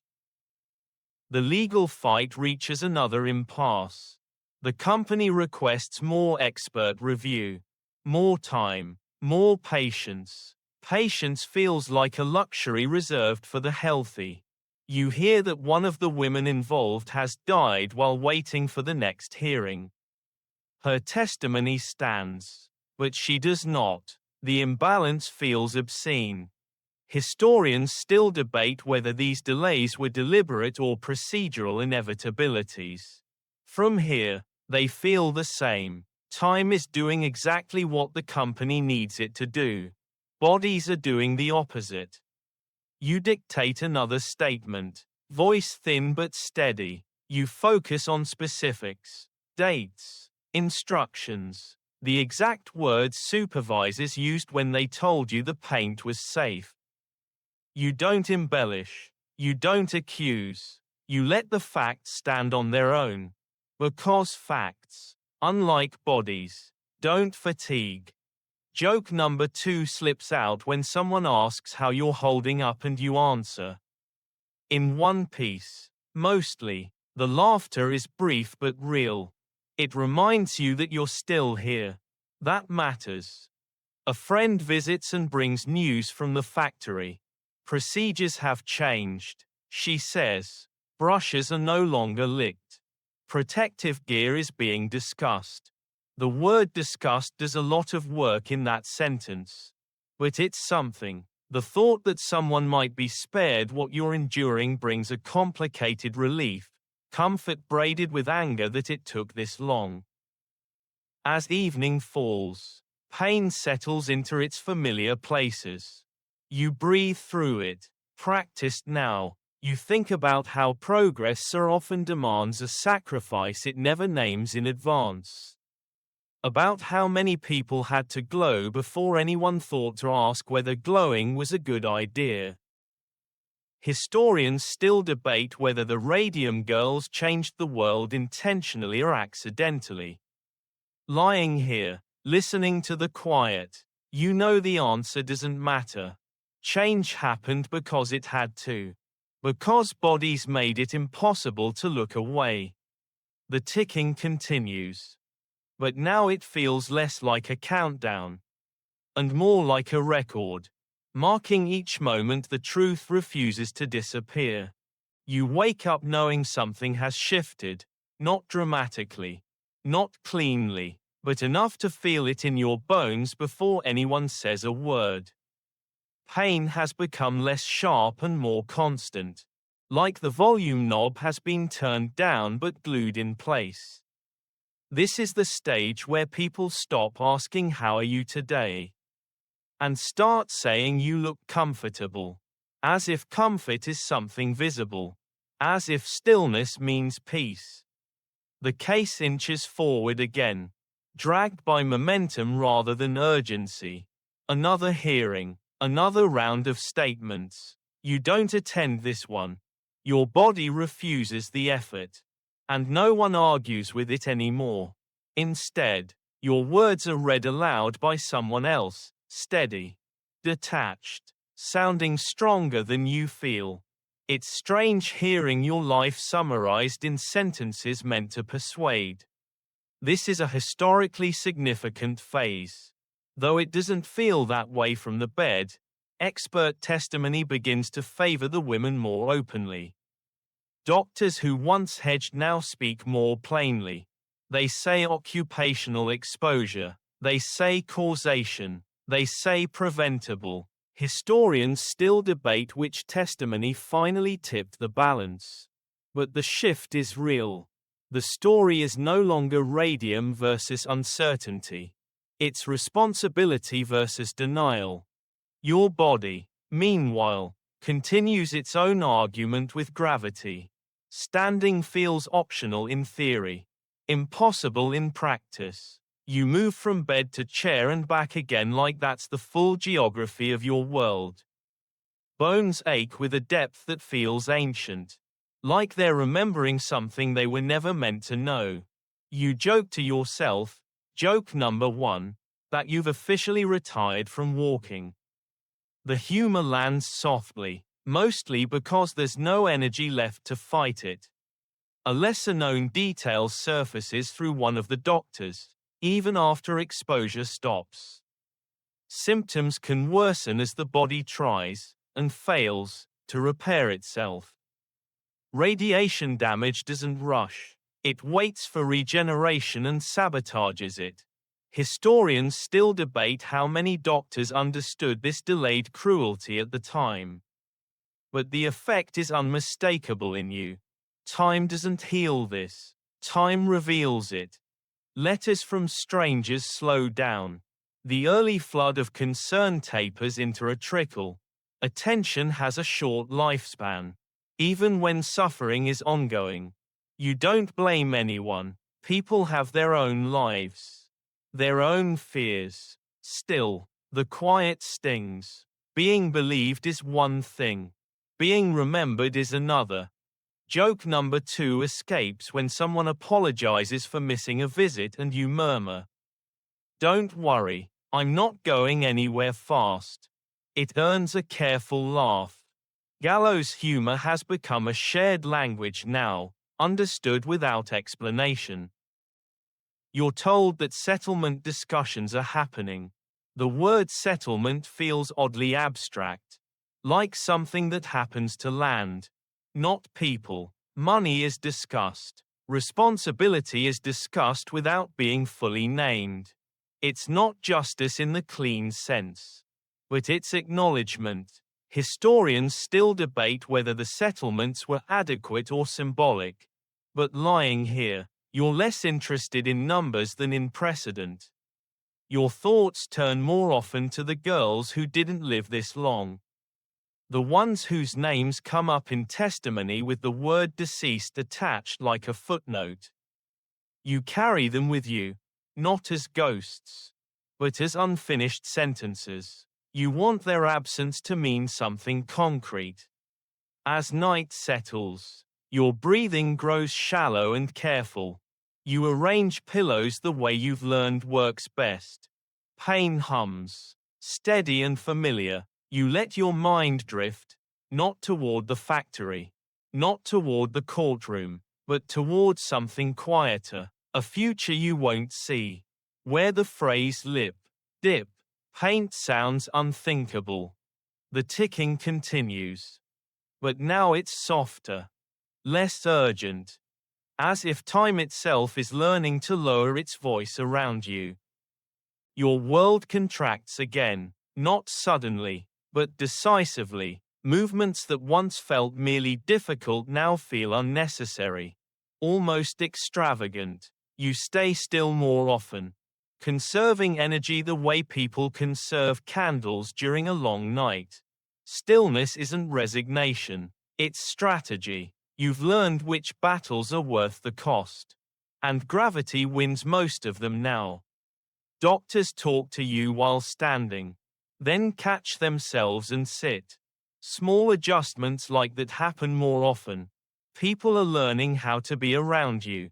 Their voices soften, not out of pity exactly, but out of recognition. You are fragile in ways that don't show unless someone looks closely, and now people are finally looking closely. This is a quieter but important historical phase. Regulatory bodies begin drafting rules specifically about radioactive substances in the workplace.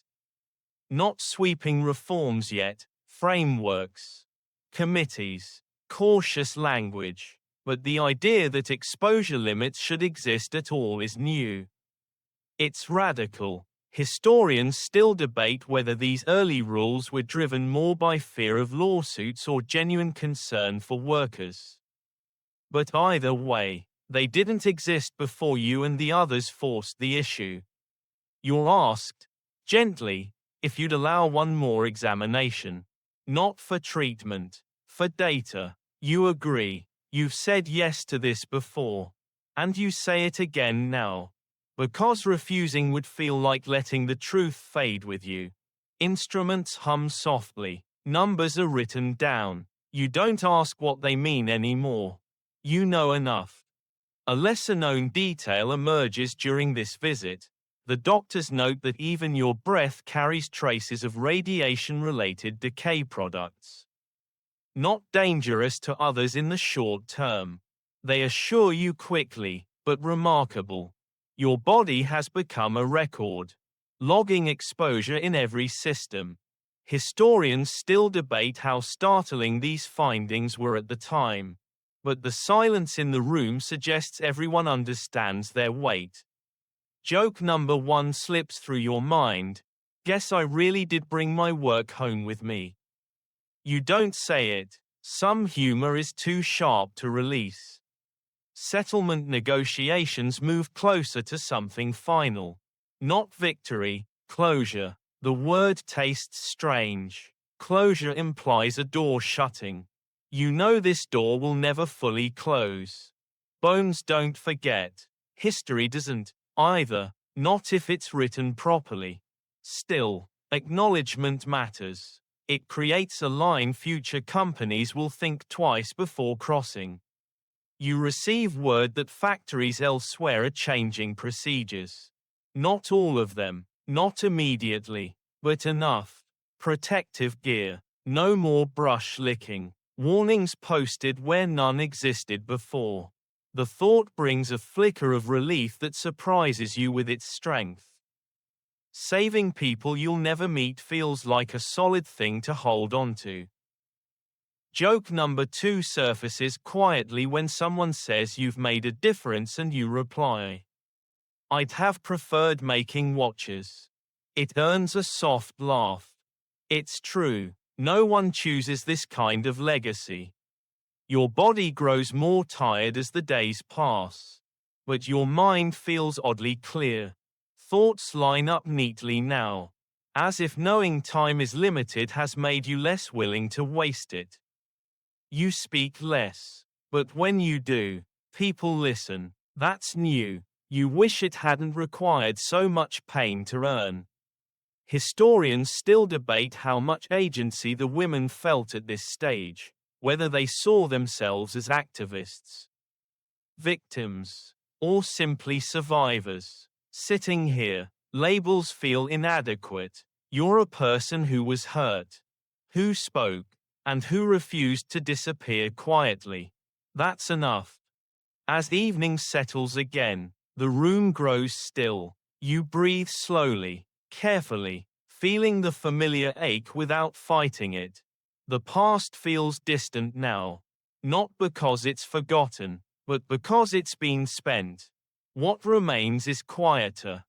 The ticking continues. But now it feels less like a threat, and more like a witness, staying with you to the very end. Morning arrives without ceremony. Light slides across the wall and settles there, patient, as if it knows better than to demand anything from you. You wake already tired. The way people do when rest has become symbolic rather than restorative. Your body has negotiated another night. And that feels like enough of an accomplishment to acknowledge quietly and move on. Conversation around you shifts again. Fewer plans, more reflections. People speak in summaries now, as if they're already organizing memories instead of events. You notice it in the way sentences begin with remember when even though you're still here. It doesn't hurt the way you thought it might. It just feels premature. This is another historical threshold.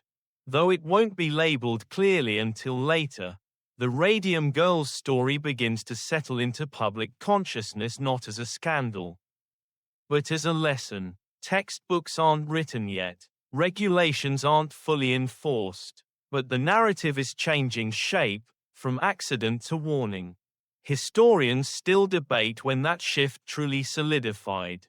But this is the quiet middle ground where outrage cools into precedent.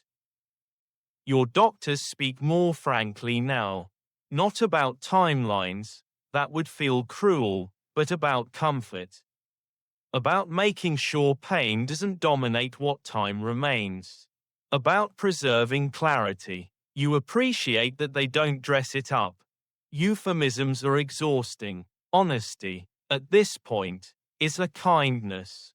Your bones ache less sharply today, replaced by a deep fatigue that feels like gravity has increased slightly overnight.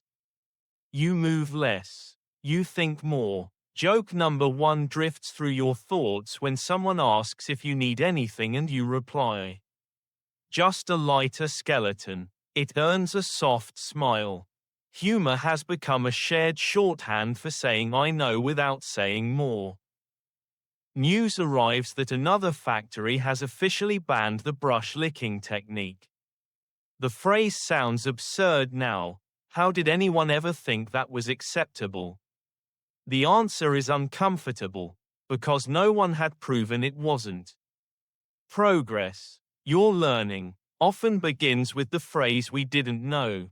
Historians still debate how much ignorance excuses harm. But you're less interested in absolution than in prevention. A visitor brings you clippings, articles that mention the women by name. Not all of them, not enough, but some. Seeing your own story flattened into print feels strange. Like watching someone else describe your house from the outside. They get the shape right, but miss the way the floors creak, the way the light falls. Still, being seen matters. Joke number 2 appears when you say the article made you sound braver than you felt. Someone replies that bravery is usually just fear that didn't get the last word. You like that. You keep it. Your energy wanes more quickly now. Conversations shorten. Silences lengthen. You don't rush to fill them. Silence has stopped feeling like absence. It feels like rest. You close your eyes more often. Not to escape, but to simplify. Fewer inputs, less noise. Historians still debate whether the women understood how important their fight would become. Lying here, importance feels abstract. What feels real is that someone, somewhere, will read a warning label because of what happened to you. Someone will wear gloves. Someone will question reassurance instead of swallowing it whole. That's tangible enough. As evening approaches, pain returns in familiar waves. You breathe through it, practiced and calm. The room feels smaller, cozier, as if it's learned to hold you without asking anything back. You think briefly of the factory, the glow, the laughter, the certainty, and then let it go. That part of the story has been told. The ticking continues. But now it's slower, measured, as if time itself is walking carefully around you, trying not to disturb what remains. The line between waking and sleeping softens. You drift more than you rest. floating just beneath the surface of consciousness where sounds arrive blurred and voices feel padded. The room has learned your rhythms. Curtains stay half-drawn, footsteps slow near the bed. People knock before entering, even though you've stopped expecting privacy to matter this much. Courtesy becomes a kind of reverence. Your body feels lighter and heavier at the same time. Limbs lose urgency. Pain still exists, but it no longer demands constant negotiation. It's there, familiar, like an old companion who has said everything it's going to say. The effort now is in staying present, keeping your thoughts from sliding away too quickly. This is a historical moment that rarely gets described, the aftermath of testimony. When the witnesses begin to fade but the machinery they set in motion keeps moving. Committees continue meeting. Drafts circulate. Experts argue over wording. Standards are proposed. Historians still debate how much of this progress would have happened without you and the others. But there is no debate that it did happen after. You're told that a settlement is close. Not perfect. Not complete. But real. There will be compensation. There will be acknowledgement. The word responsibility finally appears in official language. Even if it's surrounded by qualifiers. You nod. Closure is still an odd concept. But recognition feels solid enough to lean against. Joke number 1 slips out when someone asks if you're satisfied and you reply. Satisfied is ambitious. It earns a gentle laugh. Ambition has shrunk to manageable size now. Your thoughts wander to the girls who didn't get this far. You picture them at their benches. Sleeves rolled, faces intent, brushes sharpened with quick, careless licks. You remember the laughter when the lights went out and everyone glowed. You remember believing that brightness meant safety. That memory feels distant now. Like a photograph left in the sun too long. A lesser-known detail drifts in through conversation. Universities are revising curricula. Radiation safety is being taught explicitly. The idea that exposure can accumulate, can linger, is finally being treated as fundamental knowledge. Not fringe theory. Historians still debate how quickly these lessons spread. But they spread. That matters. Your breathing grows slower. You notice it the way you notice weather. Present. But not personal. Someone adjusts your blanket. Someone squeezes your hand. You don't open your eyes. But you register the warmth. Touch has become a language all its own. Joke number 2 arrives silently in your mind. At least I won't miss the paperwork. You almost smile. Almost. There are moments now when you feel oddly calm. Not relief. Not happiness. Just calm. The kind that comes when fighting no longer feels useful. You think about how much effort went into denying what was happening. How long it took for the truth to gain traction. And then you let that thought pass. You've already done what you came to do. Historians still debate how to measure impact, by laws passed, by lives saved, by awareness raised. Lying here, impact feels simpler. It feels like fewer people licking brushes. Like gloves worn without argument. Like warning labels that don't whisper. As night settles, the room dims gently, sounds retreat. The world feels farther away.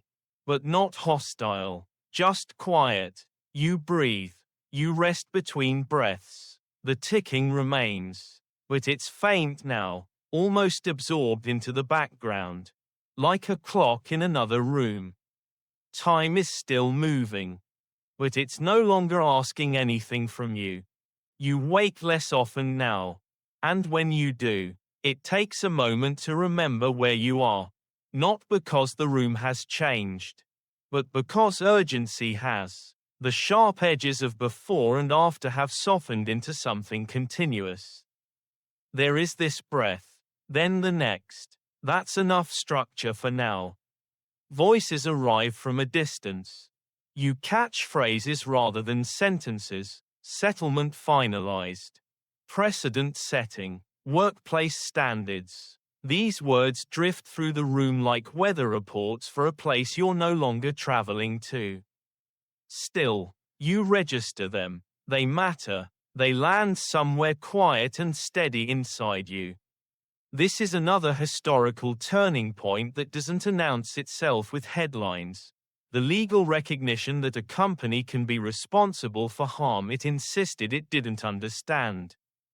It's a shift in posture more than language. The burden tilts. Caution gains weight. Historians still debate how strong this precedent truly was. But it changed how arguments could be made from then on. That's not nothing. Your body has learned how to be still without fear. Pain no longer spikes. It hums. You breathe around it, not pushing, not resisting. Someone offers medicine and you accept it without ceremony. Control has become collaborative rather than combative. That feels right. Joke number 1 drifts up as a thought you almost voice. Guess I finally beat the commute. You keep it to yourself. Humor, now, is private, something you use to smooth your own edges. A visitor reads to you from a paper describing new guidelines for handling radioactive materials. Gloves, masks, ventilation, clear warnings. The language is precise, unromantic, and reassuring. It treats danger as something real and manageable rather than mystical. You like that. You wish it had arrived earlier. You don't waste energy wishing. A lesser-known detail comes with the reading. The guidelines reference cumulative exposure as a central risk. Not dramatic accidents, not spills, accumulation. The idea that small, repeated contact can be deadly over time. Historians still debate when this concept truly took hold across industries. But hearing it stated plainly feels like a door finally closing on an old lie. Your thoughts wander without effort now. You think about the watch faces you painted. How carefully you shaped each number. How proud you felt when they glowed evenly. Those watches are probably still ticking somewhere, long outlasting the hands that made them. The irony doesn't sting the way it once did. It just exists. Joke number 2 appears as you imagine those watches warning someone now. Silently, don't do what she did. It's not a joke you'd share. It's a comfort you keep. People speak to you in gratitude. They say thank you. They say you were brave. You nod, because nodding is easier than correcting them. Bravery implies intention. What you had was persistence. You kept speaking because silence felt worse. Sometimes that's all bravery really is. Historians still debate whether persistence should count as heroism. Lying here, that debate feels academic. What matters is that someone listened long enough for change to happen. Your breathing slows further. The room grows quieter, not because people have left, but because they've learned to be still with you. Stillness is no longer awkward. It's shared. The ticking is barely audible now. Not gone, just distant. Like something continuing its work in another place. For another purpose. Without needing you to carry it anymore. You spend more time with your eyes closed now. Not because you're trying to escape the room, but because the room has finally stopped asking anything of you. Light filters through your eyelids in a soft, amber way that feels almost kind. Sounds arrive rounded at the edges, footsteps, fabric. A voice saying your name as if it's checking whether it's still welcome. When you open your eyes, the world feels settled, not resolved, settled. The difference matters. Resolution suggests victory or defeat. Settlement suggests acceptance of facts, of limits, of what can and cannot be changed now. This is the historical moment that later summaries will compress into a paragraph. Compensation is awarded. Not enough to restore bodies. Not enough to buy back time. But enough to mark responsibility. Enough to say, officially, that what happened was real, preventable, and wrong. Historians still debate whether the sums mattered more symbolically than materially. But symbols can change behavior when sympathy cannot. You hear that companies elsewhere are revising safety manuals. That inspectors now have authority where they didn't before. That the phrase acceptable risk is being redefined in quieter, stricter ways. These aren't victories you can attend or applaud. They arrive by report, by murmured update, by someone squeezing your hand and saying, "You should know this made a difference." Joke number 1 flickers through your thoughts. Guess this is what job training looks like when it goes really wrong. It makes you almost smile. Almost. Your body rests in longer stretches now. Breathing is shallow but steady. Like a tide that has learned a gentler rhythm. Pain still exists. But it no longer dominates the conversation. Fatigue does. It settles in and stays. Heavy and familiar. A blanket you don't bother pushing away anymore. A lesser-known detail surfaces in a conversation near your bed. Scientists are re-examining old assumptions about safe exposure in other industries. Chemicals. Dusts. Fumes. The Radium Girls aren't just changing radium policy. They're changing how danger itself is calculated. Historians still debate how direct that influence was. But the timing is impossible to ignore. You think about that quietly. About how one lie, "It's safe," needed so many bodies to contradict it before it stopped sounding convincing. You don't feel triumphant. You feel tired, but there's a steadiness in knowing that the contradiction exists now. Written into law, procedure, and memory. Joke number 2 arrives when someone apologizes for the slow pace of everything and you murmur. At least the truth didn't rush either. The room exhales softly. People appreciate permission to slow down. Your thoughts drift back to the beginning, to the first day in the factory. The first time you noticed your hands glowing in the dark. You remember the delight, the pride, the way progress felt like something you could hold. You don't feel angry at that version of yourself. She trusted the world because she had no reason not to. Historians still debate whether trust or ignorance was the more dangerous force in this story. Lying here, the answer feels unimportant. What matters is that trust, once broken so completely, taught everyone to ask better questions next time. You rest again, longer this time. The room seems to breathe with you. The past feels quieter now, not erased, not forgiven, but finally told. The ticking is still there. Very faint. Not urging. Not warning.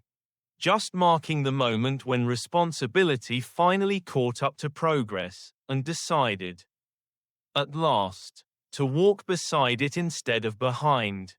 You drift in and out of sleep now, not sharply, but like someone wading through shallow water, never fully submerged, never fully standing. Time has become soft. Hours stretch without edges. When you wake, you're not disoriented so much as gently surprised that the world is still there, waiting quietly for you to notice it again. People speak less about outcomes and more about meaning. Not in speeches, just in fragments. Someone mentions that the case is being cited elsewhere. Someone else says a safety pamphlet uses language pulled almost word for word from testimony you gave months ago.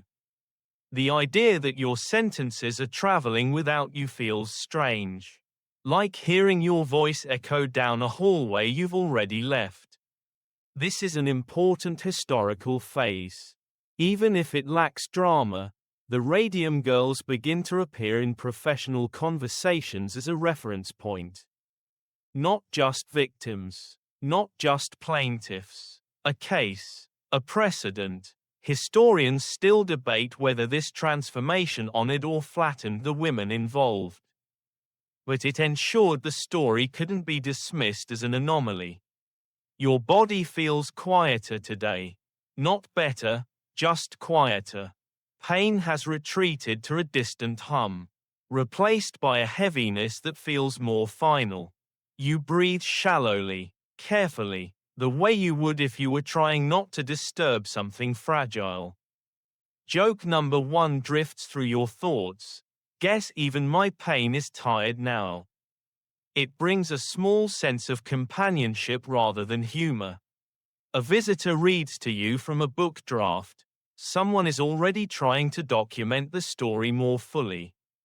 The language is respectful, but distant. You notice what's missing, the waiting, the uncertainty, the way no one ever told you clearly what was happening until it was too late.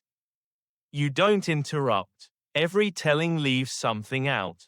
That's not a failure, it's a reminder. A lesser-known detail surfaces in the reading. Some of the women's remains will need to be handled carefully for generations because of lingering radiation. Burial practices are changing because of this. The idea settles in quietly. Even in death, radium refuses to let go. Historians still debate how unsettling this realization was for communities. But you can feel the weight of it in the silence that follows. You think about permanence, about how little of life is meant to last. And how strange it is that the thing that harmed you will outlive so much else. That thought doesn't frighten you anymore. It just feels ironic in a tired, almost bemused way. Joke number 2 slips through when someone says your story will endure and you murmur, I guess something had to. It earns a soft, sad smile. Humor has thinned to essentials now, less laughter. More acknowledgement. Your energy dips again. You don't fight it. Fighting costs too much. You let your thoughts loosen. Drift. Reconnect in slower patterns. Faces appear and fade. The factory flashes briefly in your mind. Long tables. Glowing numbers, then dissolves without resistance. Historians still debate how much of this suffering was necessary for progress to occur. Lying here, necessity feels like the wrong word. It suggests inevitability. What happened wasn't inevitable, it was allowed. That distinction matters. Even now. Your breathing slows further. The room feels very far away. And very close at the same time. You sense people around you without needing to see them. Their presence is steady, respectful. No one rushes you. No one pulls. The ticking is barely perceptible now. Not a clock. Not a warning. Just the faint reminder that time, having taken so much from you, is finally willing to sit quietly at your side and wait. The room has learned how to be quiet in a new way. Not the tense quiet of waiting for bad news, but the careful quiet of people who understand that noise costs energy. Light is kept low, curtains barely move, even time seems to step more softly now, as if it's learned where the fragile parts are. You wake briefly and notice how still your body feels, not numb. Just unburdened. The ache that once mapped every bone has faded into something distant. Like a memory you don't have to revisit unless you choose to. Breathing is shallow but steady. Each inhale feels deliberate, as if your body is politely checking in with itself before continuing. This is another subtle historical moment. Rarely described in dramatic terms, the women who carried the case forward begin to pass away. One by one, even as the changes they fought for start to solidify. It's the cruel overlap of progress and loss. Historians still debate how aware the public was of this timing. But the overlap is real. Reform finally accelerates just as the voices that demanded it grow quieter. Someone reads to you again, this time not law or medicine, but something ordinary, a letter from a friend, a memory of a shared joke from the factory. Back when glowing still felt magical. You listen without correcting anything. Memory doesn't need precision now. It just needs space. Joke number 1 surfaces faintly in your thoughts. Funny how the glow outlived the laughter. It's not sad exactly, just observational, like noting the weather. Your body responds less to the world than it used to. Sounds arrive softened. Touch feels distant but comforting. Like being wrapped in something familiar. You don't try to track time anymore. You let it move at its own pace. That feels like cooperation rather than surrender. A lesser-known detail filters through a conversation near your bed. Regulators are beginning to apply lessons from radium to entirely different hazards. Lead, mercury, industrial dust. The idea that danger accumulates invisibly is changing how workplaces are evaluated. Historians still debate how directly this can be traced back to your case. But the conceptual shift is unmistakable. Invisible harm is finally being taken seriously. You think about that for a moment. About how long it took for invisibility to be believed. You almost laugh. Joke number 2, at the thought that glowing was the only reason anyone noticed in the first place. If we hadn't glowed, you think, would anyone have looked at all? The irony feels complete enough to be peaceful. Your breathing slows again. Someone notices and adjusts a blanket. You don't open your eyes. But you feel the care in the movement. Care has become wordless now. Efficient and gentle. No explanations. No reassurances. Just presence. Historians still debate how to frame the ending of stories like this. As tragedy, as triumph, as cautionary tale. Lying here, none of those labels feel quite right. What this feels like is completion, not of a life, but of a sentence that needed to be finished so others wouldn't have to repeat it. Joke number 3 drifts in quietly as your thoughts begin to blur. Guess the glow finally ran out of things to burn. It's the last humor that feels natural, arriving without effort, then fading without resistance. The room grows dimmer, or maybe your eyes are simply less interested in light now. The world narrows to breath, warmth, and the faint sense of people near you who understand what this moment requires.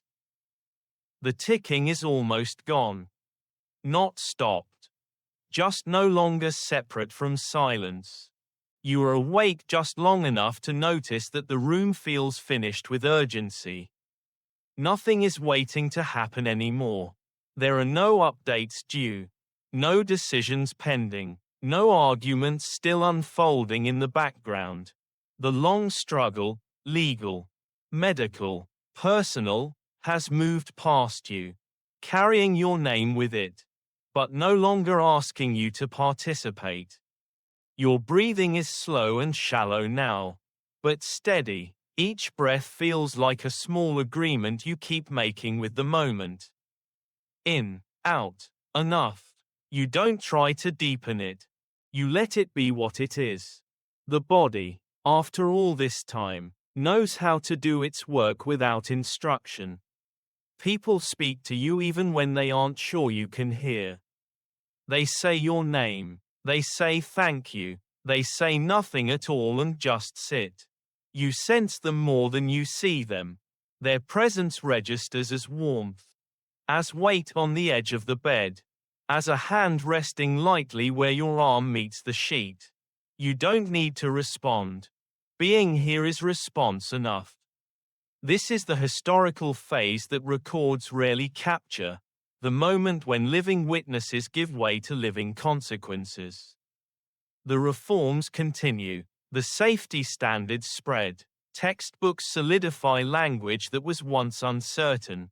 Historians still debate how to quantify this impact. But the machinery of change no longer depends on your voice to keep moving. It has learned how to run on its own. Your thoughts wander without direction now.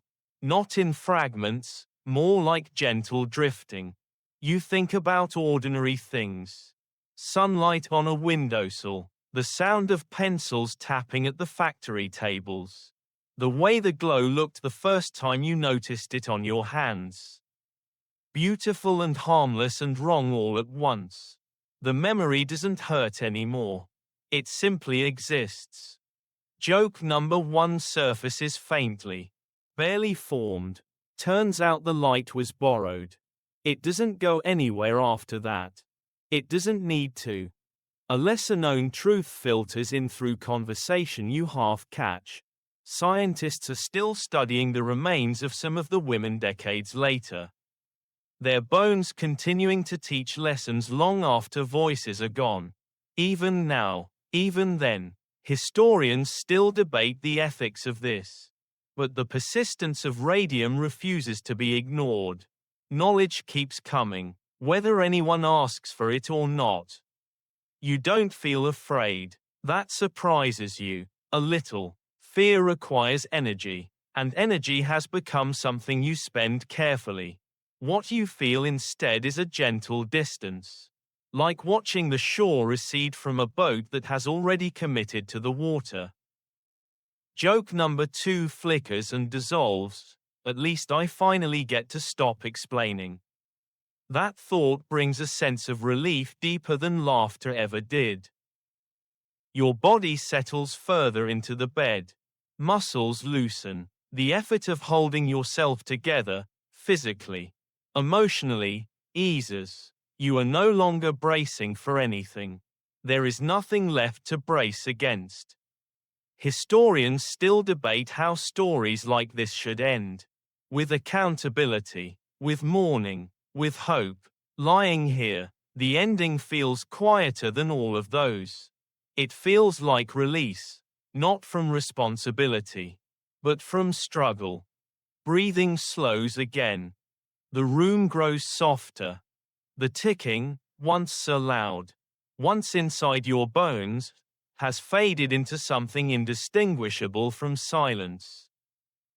And in that silence, there is no glow. Just rest. You slip in and out now. The way a tide forgets which direction it was moving. Waking doesn't feel like arrival anymore. Sleeping doesn't feel like leaving. There is only this gentle hovering. A state where thoughts loosen their grip and drift past without asking to be followed. The room remains with you. Patient and steady. Someone opens a window just enough to let fresh air move through. It smells clean, ordinary, reassuring. Ordinary things matter more at the end than grand ideas ever did. You notice the sound of fabric shifting when someone adjusts a chair. The soft scrape of a cup set carefully on a table. These details arrive clearly, even as everything else grows distant. This is a quiet historical truth that never makes headlines, long after court decisions and regulations. The Radium Girls' impact continues through habit, through the way gloves become automatic, through the way warning labels are read instead of ignored, through the way someone pauses before saying it's probably safe. Historians still debate how change actually embeds itself in daily life. But here it is, slow, invisible, durable. Your breathing has found a new rhythm. Slower than before, each breath feels complete on its own. Not a bridge to the next one. No urgency, no anticipation, just presence. You don't count anymore. Counting belongs to clocks, not to bodies that have finished negotiating. Joke number 1 drifts faintly through your thoughts. More memory than humor. Guess the glow finally clocked out. It doesn't make you smile. It doesn't make you sad. It just passes through, like everything else now. Someone near you speaks about the future, about how this story will be taught. Summarized, simplified. You don't resist the idea. Stories have to be carried by people who weren't there. They'll miss things. They'll get things wrong, but they'll carry it forward. And that feels like enough. A lesser-known detail reaches you through that conversation. Some factories resisted change for years. Quietly pushing back, arguing costs, questioning data, progress, even now, is not unanimous. Historians still debate how much resistance remained after the public story shifted. But resistance no longer has the confidence it once did. Doubt has changed sides. Your body feels lighter again, as if the effort of holding itself together has been released. Muscles soften, joints rest. Pain no longer announces itself. It's either gone or no longer worth announcing. Either way, the quiet is welcome. Joke number 2 appears briefly, almost fondly. Turns out the safest place was lying still all along. It's a thought that belongs to no one else. You let it go without sharing it. Time stretches, then thins. You sense people around you, but they feel farther away, as if you're all standing in the same room but separated by a layer of water. Their voices are gentle, respectful. No one asks questions anymore. There's nothing left that needs an answer. Historians still debate how to weigh lives against reforms, suffering against prevention. Lying here, those calculations feel distant and unnecessary. What happened mattered. What changed mattered. That's enough. Your breathing grows softer, shallower, each inhale less effort than the last. You don't follow it. You don't try to guide it. The body knows what to do now. The ticking is gone. Not silenced. Completed. And in that completion, there is only stillness, wide, quiet, and finally free of light. Awareness comes and goes like a lantern being gently turned. Never fully dark, never fully bright. When you surface, it's without effort. When you drift, it's without resistance. The body has stopped negotiating with time. It has accepted the terms and found them surprisingly simple. The room feels familiar in a way that doesn't require recognition. You don't need to open your eyes to know where you are. You know it by temperature, by the way the air rests on your skin, by the soft constancy of people nearby who have learned how to be quiet with you. Quiet is no longer empty. It's full of care. This is another truth history rarely records. Endings don't announce themselves. There is no bell, no final page turning. The work of a life simply loosens its grip and lets the world carry on without asking for permission. Historians still debate how to mark such moments. But the moment itself doesn't need marking. It's complete whether anyone notices or not. Your breathing is shallow now, but steady, like a lake that has settled after a long storm. Each breath feels self-contained, a small island of presence. You don't wait for the next one. Waiting implies expectation, and expectation has quietly left the room. Joke number 1 drifts through. Faint and affectionate, guess the glow finally learned how to rest. It's not funny, it's not sad, it's simply true enough to pass without staying. Someone says your name softly. Not to wake you, just to place it somewhere warm. Names have weight. Yours rests easily now. You don't feel the need to answer it. You've already answered in all the ways that mattered. A lesser-known detail surfaces in a nearby conversation. Researchers will continue to learn from what happened here for decades. Measurements will be taken. Policies will be revised. Assumptions will be challenged. Historians still debate how much credit should belong to individuals versus movements. But the learning continues regardless. The world has a long memory when it chooses to. Your thoughts thin further, no longer lining up into sentences. They arrive as impressions instead. Warmth, stillness, the faint sense of being held by something larger than the room. Larger than the story, larger even than time. You don't question it. Questioning requires edges, and edges have softened away. Joke number 2 flickers briefly, then fades before it can form. At least there's no paperwork left. Even humor is learning when to step back. The factory doesn't appear anymore when your mind wanders. The courtroom doesn't either. Those chapters have closed themselves. What remains is not memory, but ease. The effort of holding yourself together, of making sense, of making a point, has ended. Historians still debate how stories like this should conclude. With warning, with hope, with a call to action. Lying here, none of that feels necessary. What needed to be said was said. What needed to change has changed enough to keep changing on its own. Your breathing slows again, almost imperceptibly. The space between breaths stretches without strain. No one rushes it. No one counts. The room understands. There is no ticking now. No glow. Only the gentle certainty that the work is finished, and that rest, at last, has arrived. There is less distinction now between you and the quiet around you. The room no longer feels like a place you're in. It feels like something you're part of. Air moves in and out without urgency. Light exists without demanding to be seen. Even thought has slowed to a gentle, unstructured drift, like clouds that no longer bother forming shapes.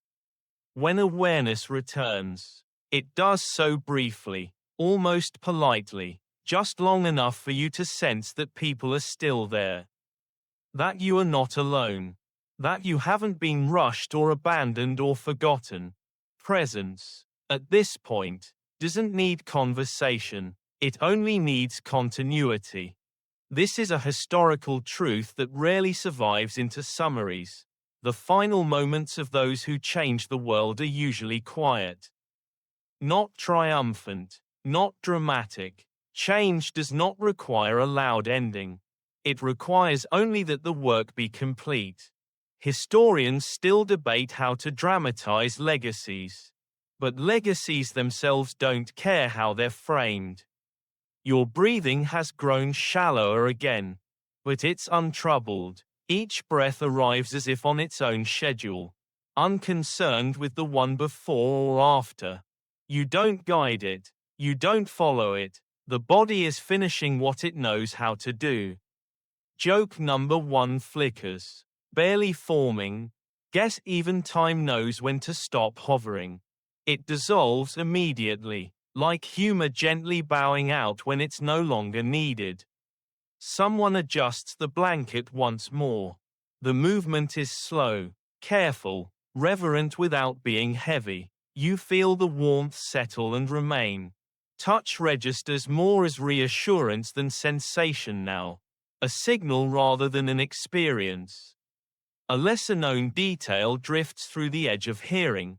Discussions are already underway about memorializing the women, not with statues or ceremonies, but with permanent changes in law and training. Embedded memory, functional remembrance. Historians still debate whether this is enough, but function has a durability symbolism often lacks.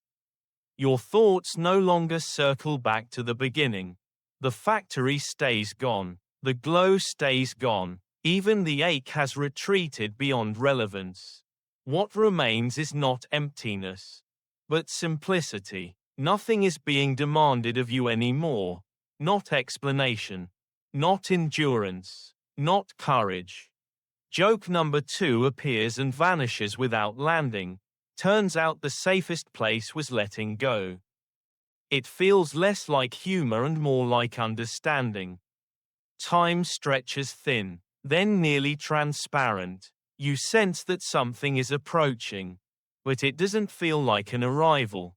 It feels like a hand gently opening, releasing something it no longer needs to hold. Historians still debate how endings should be interpreted. As loss, as resolution, as transition. From here, those categories feel unnecessary. This is not a statement. It's a pause. Long, complete, and unarguable. Your breathing slows again. Then slows more. The space between breaths becomes wide, calm, and unmeasured. Nothing presses you forward. Nothing pulls you back. And in that balance, there is only rest. Awareness arrives one last time. Thin and delicate, like a ripple that barely disturbs the surface of water. It doesn't ask for attention.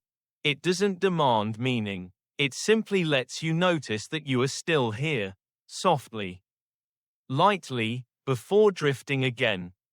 The room feels farther away now, not because it has changed, but because you no longer need to anchor yourself to it. Sounds come muffled, wrapped in distance. A voice murmurs your name, and the name feels familiar but unnecessary, like a label on something you already understand without words. This is the historical moment that never gets footnotes, the exact instant when a witness becomes memory.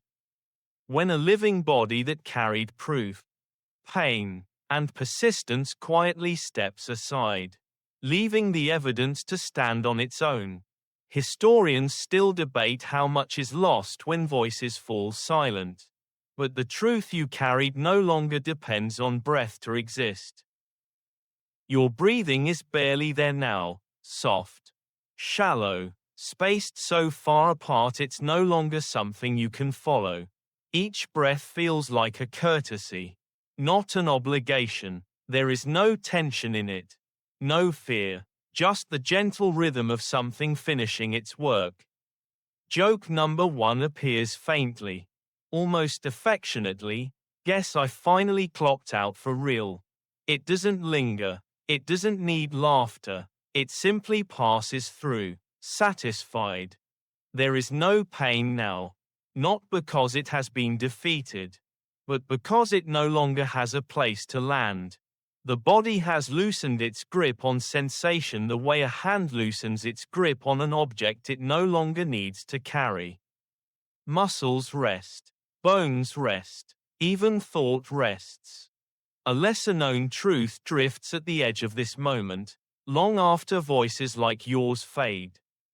Radium will still be studied, regulated, handled with care. Warning labels will exist because of what happened here. Training manuals will quietly assume danger where once there was trust. Historians still debate how directly your story shaped each rule, but the caution itself is undeniable. Your awareness thins further, becoming less like observation and more like atmosphere. There is no center anymore, no boundary between you and the quiet. The idea of you feels gentle, porous, optional. Joke number 2 flickers and dissolves before it can even form words, something about finally not glowing. About darkness no longer being something to fear. It fades without finishing the thought. Content to leave it incomplete. Time no longer feels linear. There is no before or after, just this wide, open stillness where nothing needs to happen next. You don't feel yourself leaving. You feel yourself being allowed to stop. Historians still debate how stories should end, whether with impact statements or moral lessons or calls to remember. From here, endings don't need framing, they simply need space. Your breathing slows again, then pauses. Not abruptly, not violently, just gently, as if the body has reached the end of a sentence and sees no reason to begin another. Everything is quiet. Everything is still. And nothing, at last, is heavy anymore, if you are aware at all now. It's without edges, not a thought, not an image, more like a gentle acknowledgement that awareness itself is thinning. The way fog thins without ever quite announcing that it's leaving. There is no urgency in this moment. No sense of something being taken. Only the quiet understanding that nothing more is required of you. The room exists, but you no longer locate yourself inside it. Sound arrives as vibration rather than meaning. Light exists as warmth rather than sight. Even the idea of your body feels distant, like a concept you once learned well and no longer need to review. What remains is presence without effort, being, without the work of holding yourself together. This is a historical boundary that can never be time-stamped, the moment when a life's direct influence ends. And its indirect influence takes over completely. From here on, everything that matters about what happened will move without you. Policies will be referenced, cases will be cited, training manuals will include cautions that feel obvious to people who never had to learn them the hard way. Historians still debate how much of this momentum belongs to individual voices versus collective pressure. But momentum no longer needs a body to carry it forward. Your breathing is nearly imperceptible now. Not labored, not strained, simply sparse, as if each breath is arriving out of politeness rather than necessity. There is no discomfort in this. No struggle. The body has released the expectation of continuity and found peace in that release. Joke number 1 appears, not as words but as a soft, amused recognition, so this is what quiet actually means. It doesn't ask to be shared. It doesn't need a response. It settles and dissolves like everything else. There is no pain left to describe. Not because it has been conquered, but because description itself has lost relevance. Sensation has loosened its grip. The boundaries that once defined you, skin, bone, breath, have softened into something more spacious. You are not disappearing, you are unburdening. A lesser-known truth lingers at the edge of this moment. Not as knowledge but as consequence. Decades from now, someone will work a safer job because of what happened here. Someone will question reassurance instead of accepting it. Someone will read a warning label and never know whose life made those words necessary. Historians still debate how anonymity intersects with impact. But impact doesn't require recognition to be real. Awareness fades further, becoming less like consciousness and more like atmosphere. There is no center to return to. No narrative thread to follow.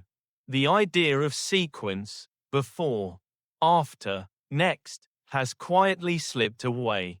What remains is a stillness that feels complete rather than empty. If there is a final thought, It isn't about injustice or progress or legacy. It's simpler than that. It's the sense that nothing has been left undone, not because everything went right, but because everything that could be carried has been carried. Your breathing pauses again. This time, it doesn't resume. Not because something has failed, but because nothing needs to continue. The quiet does not rush in. It has been here all along. And now, you are part of it. You are no longer inside the story the way you were before.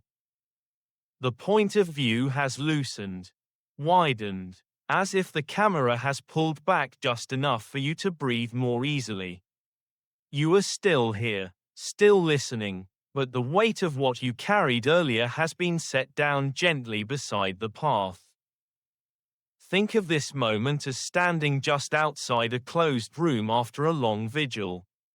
The door is shut now. Nothing inside needs you anymore. What remains is the quiet hallway, the soft light, the knowledge that something difficult has been witnessed all the way through. History often feels loud when we approach it, names, dates, arguments, blame, but it rarely ends that way. It ends like this, subdued, spacious, almost tender. The Radium Girls are no longer figures in motion. They have become still points in time, fixed not by tragedy alone, but by consequence. You imagine decades passing without effort. Factories grow cleaner, brighter, more cautious. Training manuals gain extra pages. A young worker pauses before trusting reassurance too easily. None of these people know the names anymore. They don't need to. The protection exists regardless of memory. This is how most real change survives, not as a story retold nightly, but as a habit so ordinary it feels like common sense.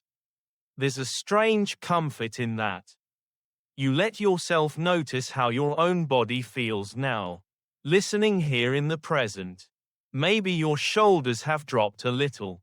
Maybe your breathing has slowed without you asking it to.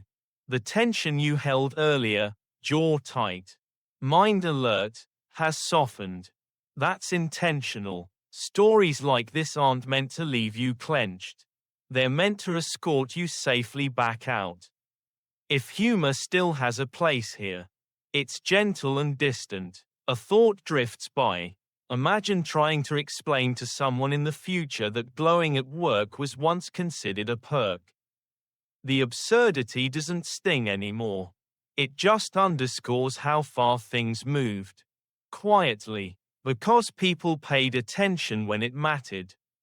Historians still debate how to frame the Radium Girls. As victims. As whistleblowers. As pioneers of workplace safety. Standing here with the story complete.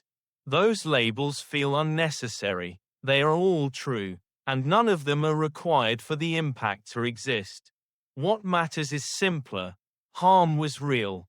Harm was named. And harm was no longer allowed to hide behind novelty. Your role now is not to remember every detail. It's to let the story fade correctly. Not abruptly. Not dramatically. But the way night fades into sleep, edges first. Then shapes. Then effort. The ticking you heard earlier does not return. The glow does not come back. Instead, there is a steady quiet, wide enough to hold both loss and relief without asking you to choose between them. You don't need to carry vigilance into sleep. You don't need to hold lessons tightly. They've already been absorbed by history, by systems, by the ordinary safety of people who will never know how close things once were to going on unchanged. All that's left for you now is rest. And in the next section, we will slow even further, lowering the voice, lengthening the pauses, and letting the story dissolve completely into sleep. You don't enter this final section so much as drift into it. There's no threshold to cross, no signal that something new has begun. The voice simply slows, stretches, and lowers itself to meet you where you already are, somewhere between listening and letting go. The story no longer asks you to picture anything clearly. Images soften before they fully form. Edges blur on purpose. What mattered has already been carried through, all the way to the place where effort is no longer required. You feel the quiet first, not silence, but a padded stillness, the kind that wraps around thoughts and gently persuades them to stop lining up. Your breathing finds a longer rhythm without instruction, in and out, with generous pauses in between, like the night itself is breathing with you. There's nothing left to explain, nothing left to resolve. History has stepped back, satisfied with what it's learned. If the mind tries to reach for details, names, scenes, meanings, you let them pass without grabbing on. You've already done the work of listening. Now the work is rest. And rest doesn't need memory to function. You might notice your body becoming heavier in a pleasant way. Limbs sinking, jaw unclenching, the small muscles you didn't realize were holding tension finally giving up the job. This is the body recognizing that vigilance is no longer useful here. The voice grows softer still, less like narration and more like atmosphere. Words stretch farther apart, sentences lengthen, slow down, then begin to dissolve before they fully end. Nothing is glowing anymore. Nothing is ticking. Nothing is counting. Just the steady presence of the dark, friendly and unbothered, doing what it has always done best, holding things without asking them to perform. You don't need to follow the voice now. You don't need to stay aware. Let sleep arrive the way it wants to, quietly, confidently, without ceremony. Let it carry you the rest of the way. Far beyond stories, far beyond listening, into a place where nothing is required of you at all. The voice fades. The pauses widen. And everything gently, naturally, comes to rest. End of script. Sweet dreams.